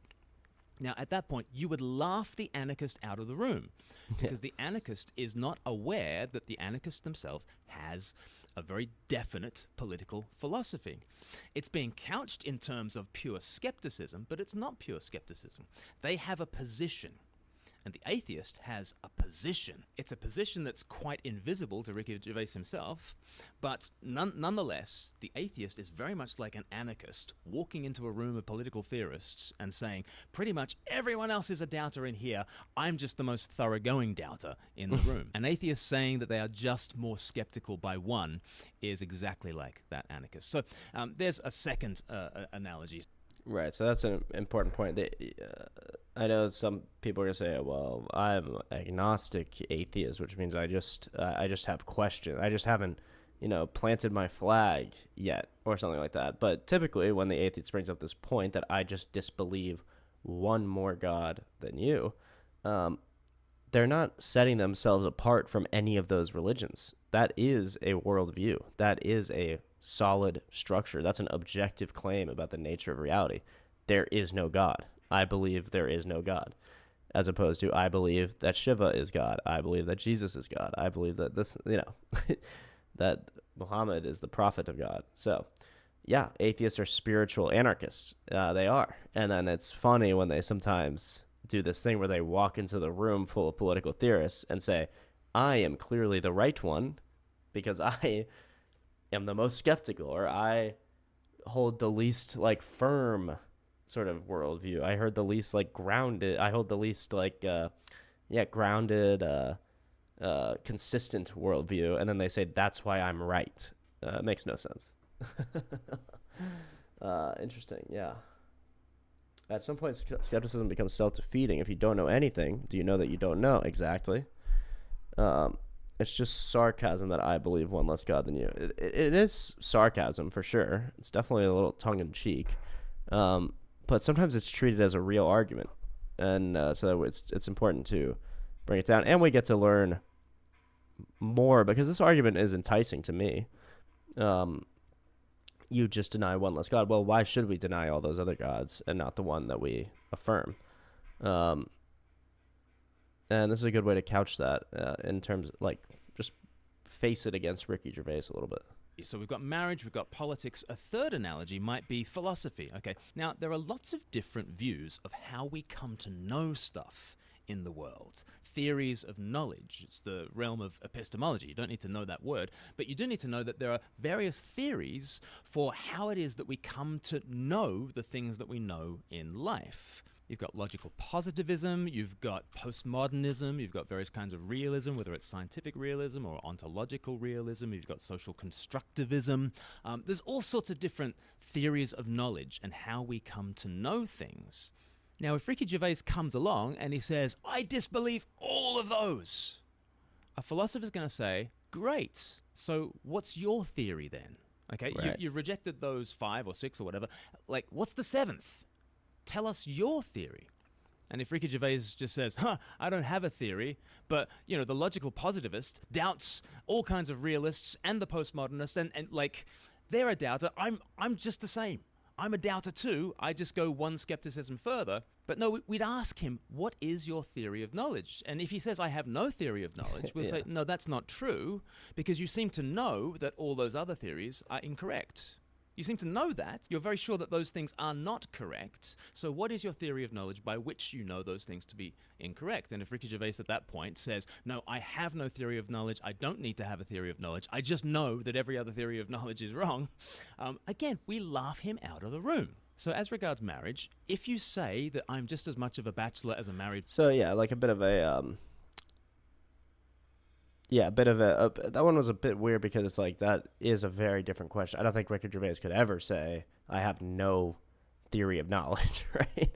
And I don't think that's exactly what the God claim is, that I don't believe in a God. So maybe that one's less weak, or that one's a little weaker, but that would point to the self-defeating nature of being a total skeptic, a total anarchist, as we were talking about.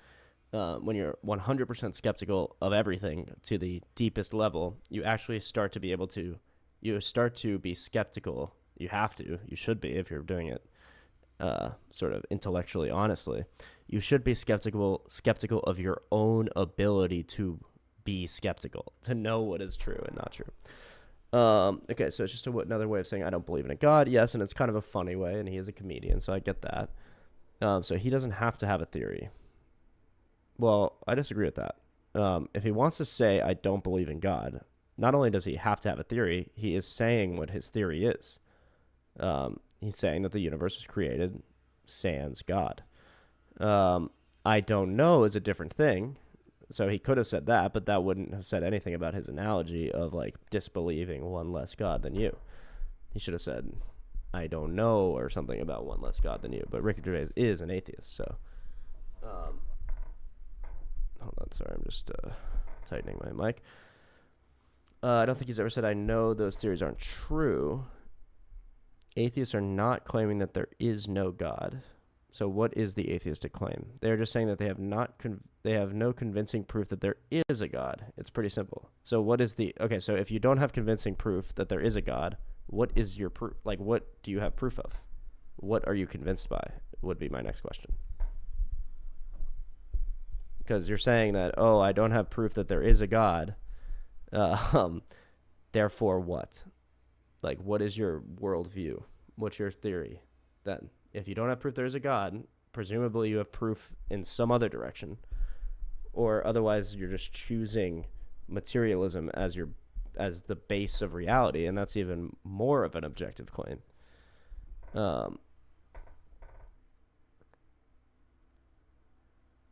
all have to believe in some metaphysical fundamental reality to be rational. Thus, the real dispute should be about comparing them, right? So yeah, to David, I would just ask, like, okay, so I'll take you right on the face. You don't have convincing proof that there is a God. You say it's pretty simple. So what are you convinced of? Or do you live in sort of like a perpetual state of like not knowing anything? Which is fine. It's fair, but I just don't really believe it. I think humans generally have ideas, and we usually bring them into our lives, and we usually incorporate some sort of metaphysic into our everyday life. So I'm curious, what does that leave you with if you're not convinced by the proof of God, or if you're not convinced by the evidence for the existence of God? What does convince you, if anything? And then we'll keep going.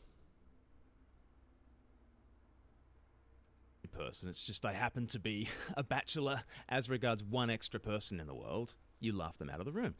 If an anarchist comes along and says, I simply am a skeptic as regards all the other political theories, and therefore I am the only thoroughgoing skeptic and everybody else just needs to catch up with me, again, we laugh them out of the room.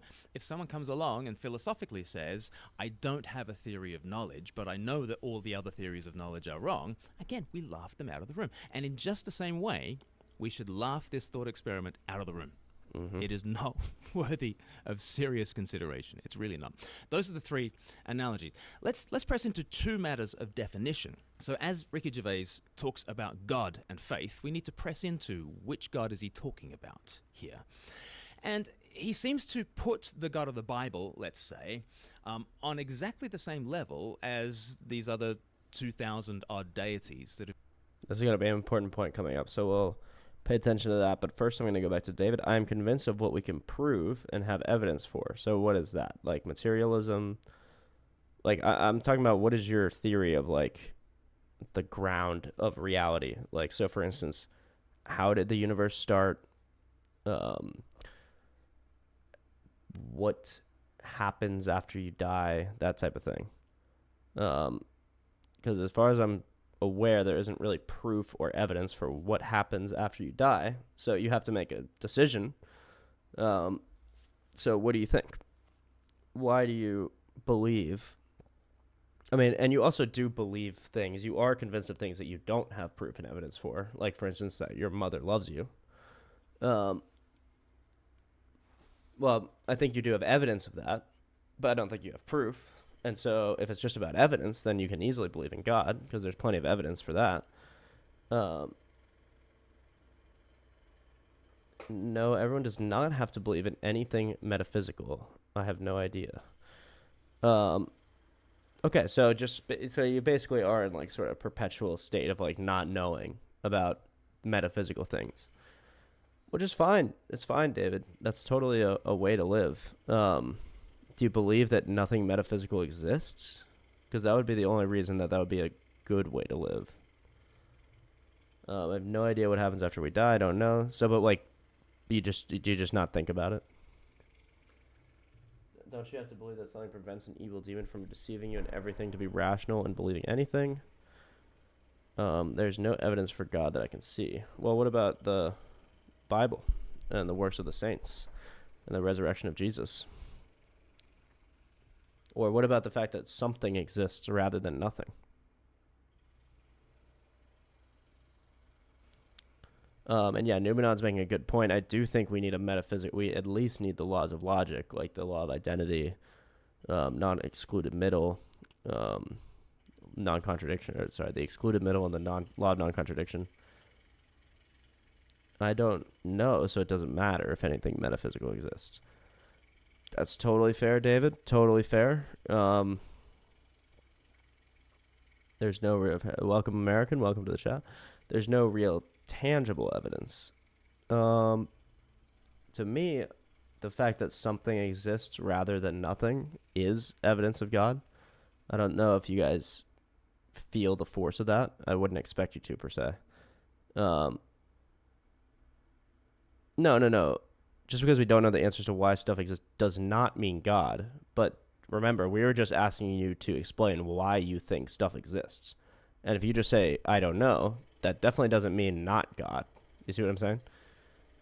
So I do get that you're sort of like radically agnostic. That's totally fair. But I'm not making a God of the gaps. I'm not just saying because you don't know, therefore God. I'm just asking you to explain why you think things exist. And for the martial esotericist, he feels the force. I feel it too. Right? There's something tangible about it. But it's not empirical. It's not scientific, perhaps. But something you feel. Something I like the term, the force of an argument, like the power of an argument. So sometimes you just hear something and it just shocks your brain and it goes, oh, wow, I should believe that. I don't know why. I'm not saying there is no God. I'm just not convinced that there is. We don't have to have a why. I typically agree with that, although I think there is a purpose, meaning crisis in our culture. So having a why would help that. So I don't think it's useless to seek for a why. But I do recognize you certainly don't have to have one. Not at all. My reasoning is that all your beliefs assume that your reasoning is reliable. However, wouldn't that necessitate you to also believe that whatever exists must exist without making reasoning impossible? Yeah, so what Numenon's pointing to here, David, is if you believe that what you're saying is reasonable, rational, then you already believe in a metaphysic that allows for reason.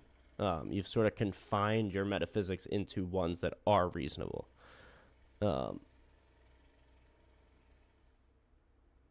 You just said that because stuff exists, it's convincing to you that God exists, so that is by definition the God of the gaps. No, that doesn't come from God of the gaps. That comes from all things that begin to exist have a cause. It seems that our universe, materiality, physics, everything, the laws of the universe began to exist at some point. Therefore, I believe they have a cause. What could possibly be the nature of that cause? Well, if it caused space and time, it would have to be spaceless and timeless because those things didn't exist before.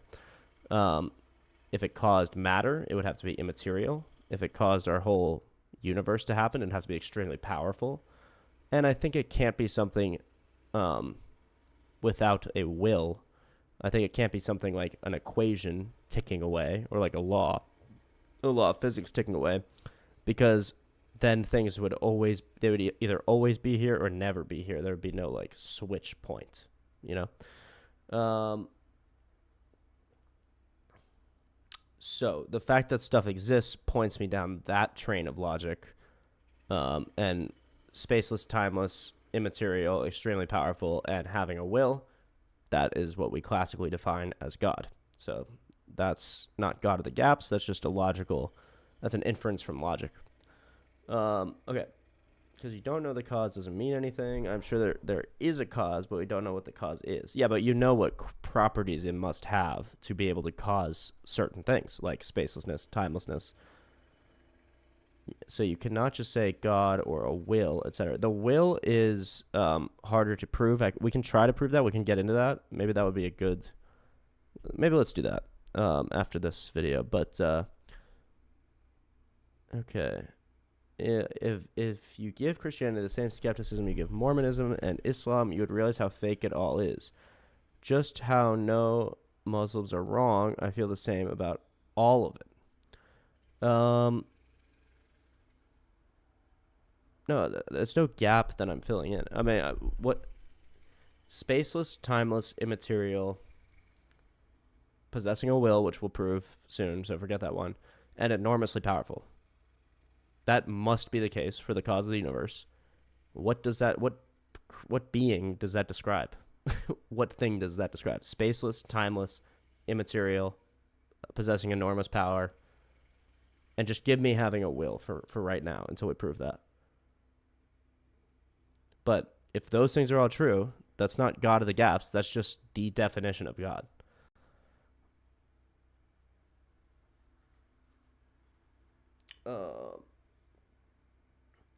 And to American, yeah, would you apply the same skepticism to atheism is a great question. And also to American, I don't think that that's true, actually. If you apply the same skepticism to Mormonism and Islam, I think you do realize how fake it is.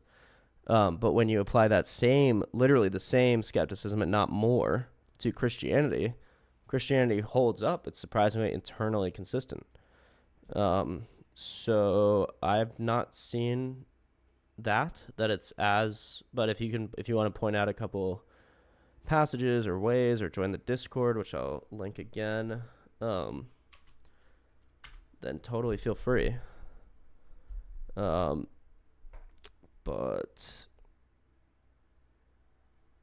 I think you were filling in gaps. You can't just leave it as I don't know. We don't know, so our knowledge stops there. You cannot therefore claim God.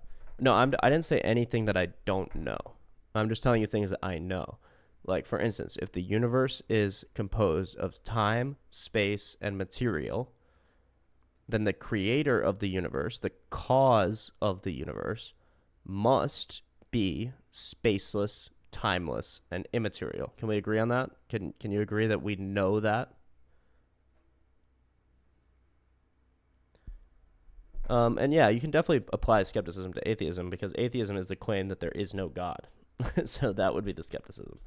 That's what you would be skeptical of. Now, if you're talking about this sort of like newfangled, confusing way of conceptualizing atheism, then it's kind of like, no, I'm not assuming there's I'm saying, well, okay, let's start from the very beginning. David, do you believe that the universe began to exist at any point? Time, space, matter. Did they begin to exist?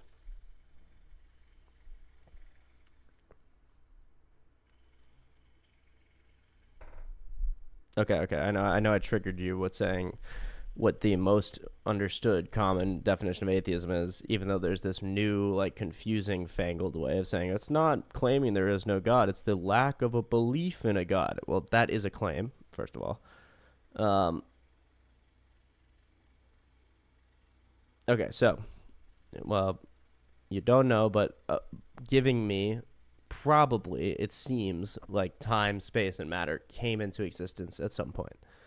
So if those things came into existence at some point, and if you really are trying to go with things that are proven by science, I think you have to say that, because that's all we have right now, as far back as the Big Bang. And maybe some other stuff happened, but then that would just be science of the gaps. So with the science, what we know is the Big Bang. Time, space, and matter come into existence in the Big Bang. All things that come into existence have a cause, right?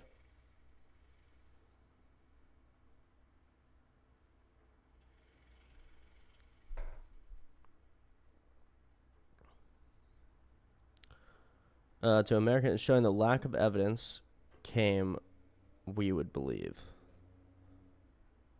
You know that there is no God. That's atheism, therefore a claim. Yeah, David's going to say he doesn't know that there isn't a God. And in that sense, I would say he's not an atheist. I have no idea if there's a God, so I'm not making any claim. Yeah. Yep.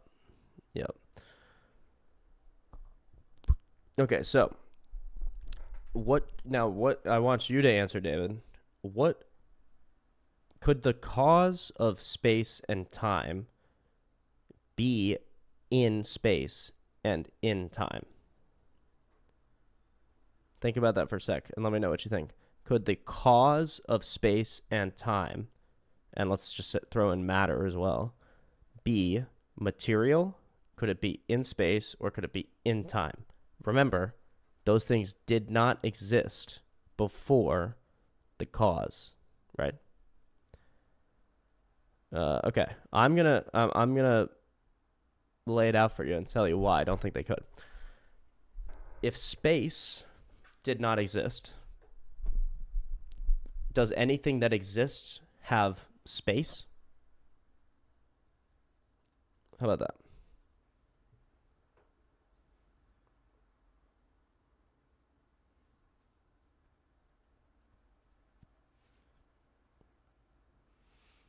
Well, I'm just saying, no, just like conceptually, if space does not exist, or another way of putting it, if cats do not exist, are there any cats?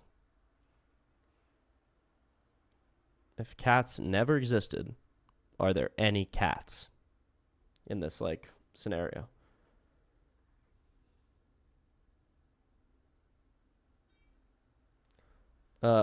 To American, actually, that's not true. If I was born in Saudi Arabia, me personally, Reese Folk, I would not be Muslim. And the reason for that is I was born in the Bible Belt South, and I was not Christian. Okay, so I have a rebellious nature, so I rebelled against the place that I was born, and then I walked all the way back. Okay, so back to David. Okay, so if cats don't exist, there are no cats. So if space doesn't exist, there is no space, right? Now, that must be the same with time, right? And matter. If matter doesn't exist, there is no matter. If time doesn't exist, there is no time. Is that fair?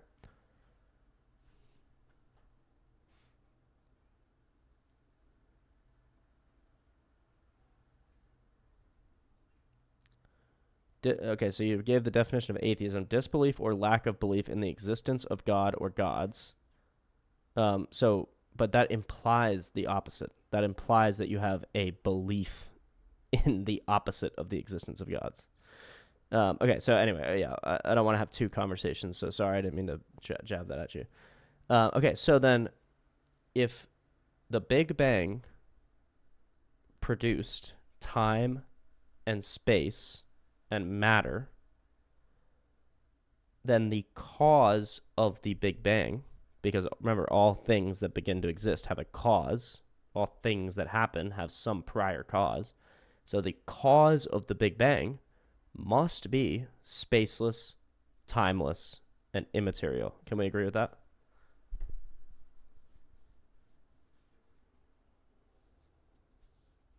And yeah, to Numenon, what you're likely to believe based on geography doesn't affect whether it's actually true. And that's kind of what I was pointing at, where I rebelled against what actually was true. I was getting it in a bad way, in an untrue way. But I rebelled against something that actually was true. And it had nothing to do with my geography.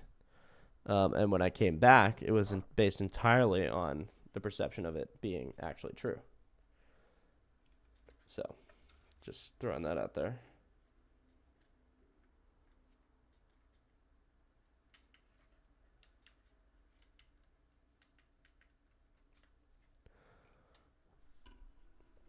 Okay, there you go, David. So, we know those three things about the cause of the Big Bang: spaceless, timeless, immaterial.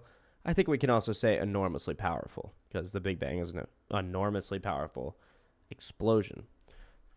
Now, let's go to the will. Why would it have to have a personal will? Because this really is going to decide whether it's God or something else.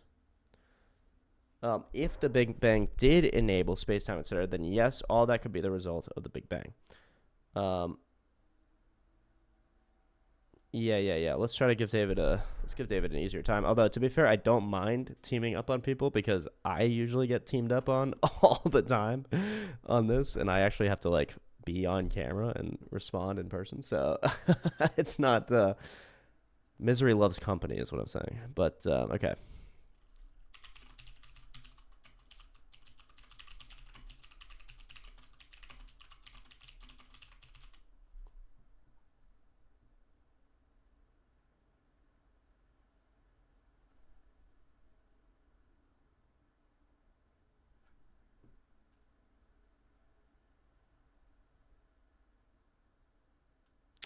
Sorry.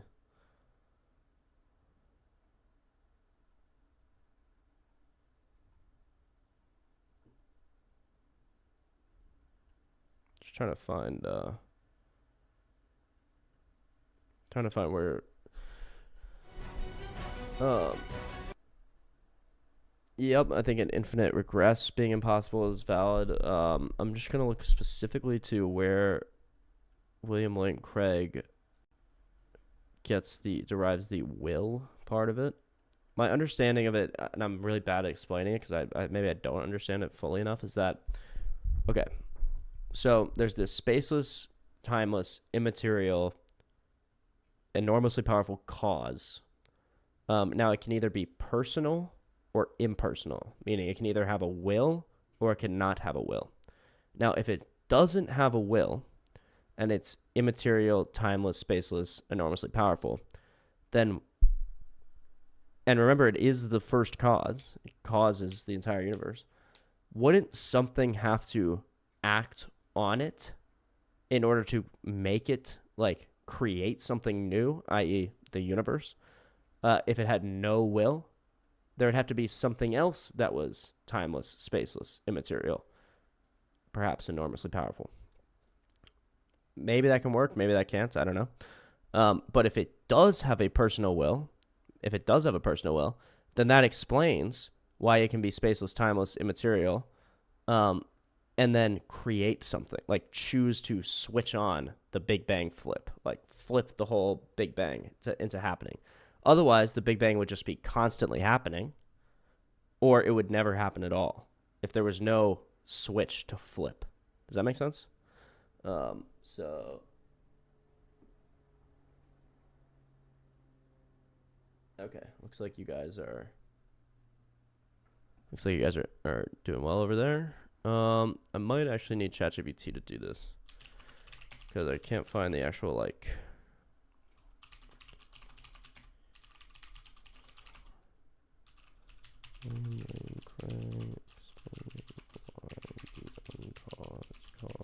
has a will. Personal will. See if we can get a clearer explanation. No, earthquakes don't have a will to cause destruction. Volcanoes don't have a will to create islands. We are talking about something slightly different than earthquakes and volcanoes because they do have something acting on them. Like, for instance, the geology of the earth in order to do those things. And so, but how do you act on a timeless, spaceless, immaterial thing? What's the geology of that situation? And maybe there is some. So I'm not totally... I think this would be a strong response to the Coulomb cosmological argument.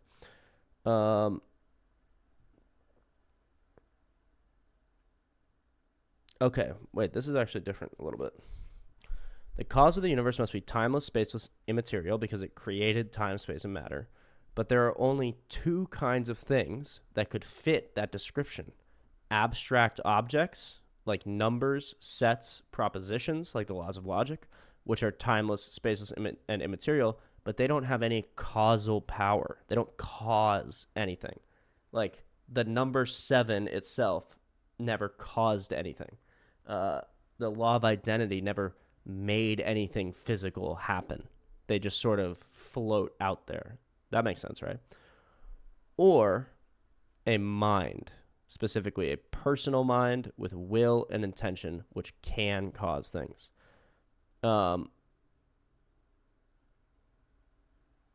Okay, and this was what I was kind of elucidating, like, if the cause were purely mechanical or impersonal, like some sort of impersonal mind or abstract object or something, the universe would have been created eternally, not at a specific point.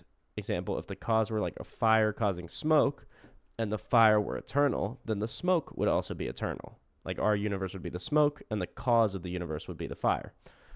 But the universe began at a finite point.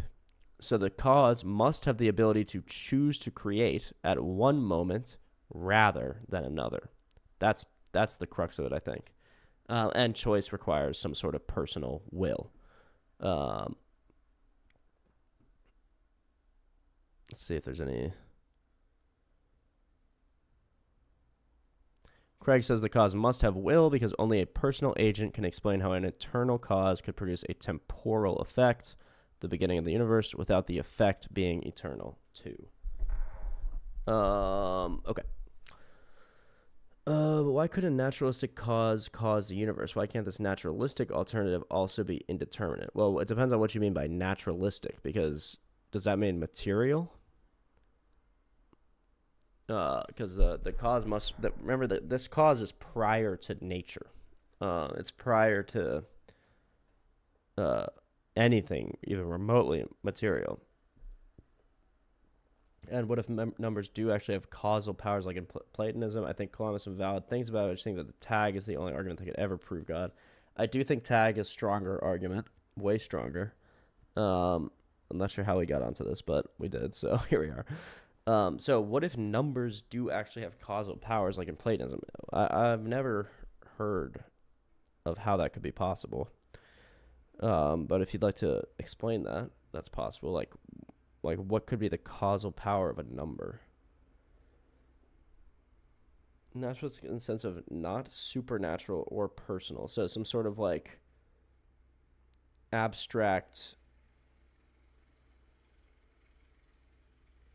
like an equation. I mean, I feel, or like a law of the universe, because that's sort of what this speaks to. If the cause were purely mechanical or impersonal, the universe would have been created eternally, not at a specific point. Anything prior to the Big Bang we just have zero knowledge about. It's just mind games. That's why also using the Big Bang isn't that great of a thing, so that's fine. That's why I say the uncaused cause. I did sort of cheekily use the Big Bang to address your point of like, I only know what I can prove by science or whatever. But really it's proper to say the first cause, the uncaused cause, creating the first cause. And so we could call the Big Bang the first cause, but we could also call whatever happens before the Big Bang the first cause. I'm just talking about when space, time, and matter come into existence. No, I got you, David. All fun and games. So I'm simply talking about when those things come into existence. Maybe it's the Big Bang. Maybe it's something before the Big Bang. Maybe there's like 20 Big Bangs or 100 or 1,000. But whatever that moment is when space, matter, and time come into existence, which I believe does have to happen. Otherwise, we get an infinite timeline or we get an infinite regress. And those things have their own philosophical problems.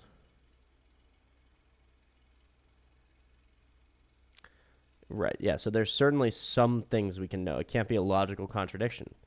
Can't violate the law of identity. Like the cause of the universe can't both be the cause of the universe and not be the cause of the universe. So, and then I think we can go even further to get to immateriality and stuff like that.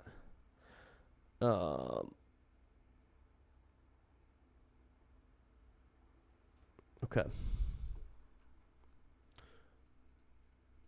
Okay, this is fun.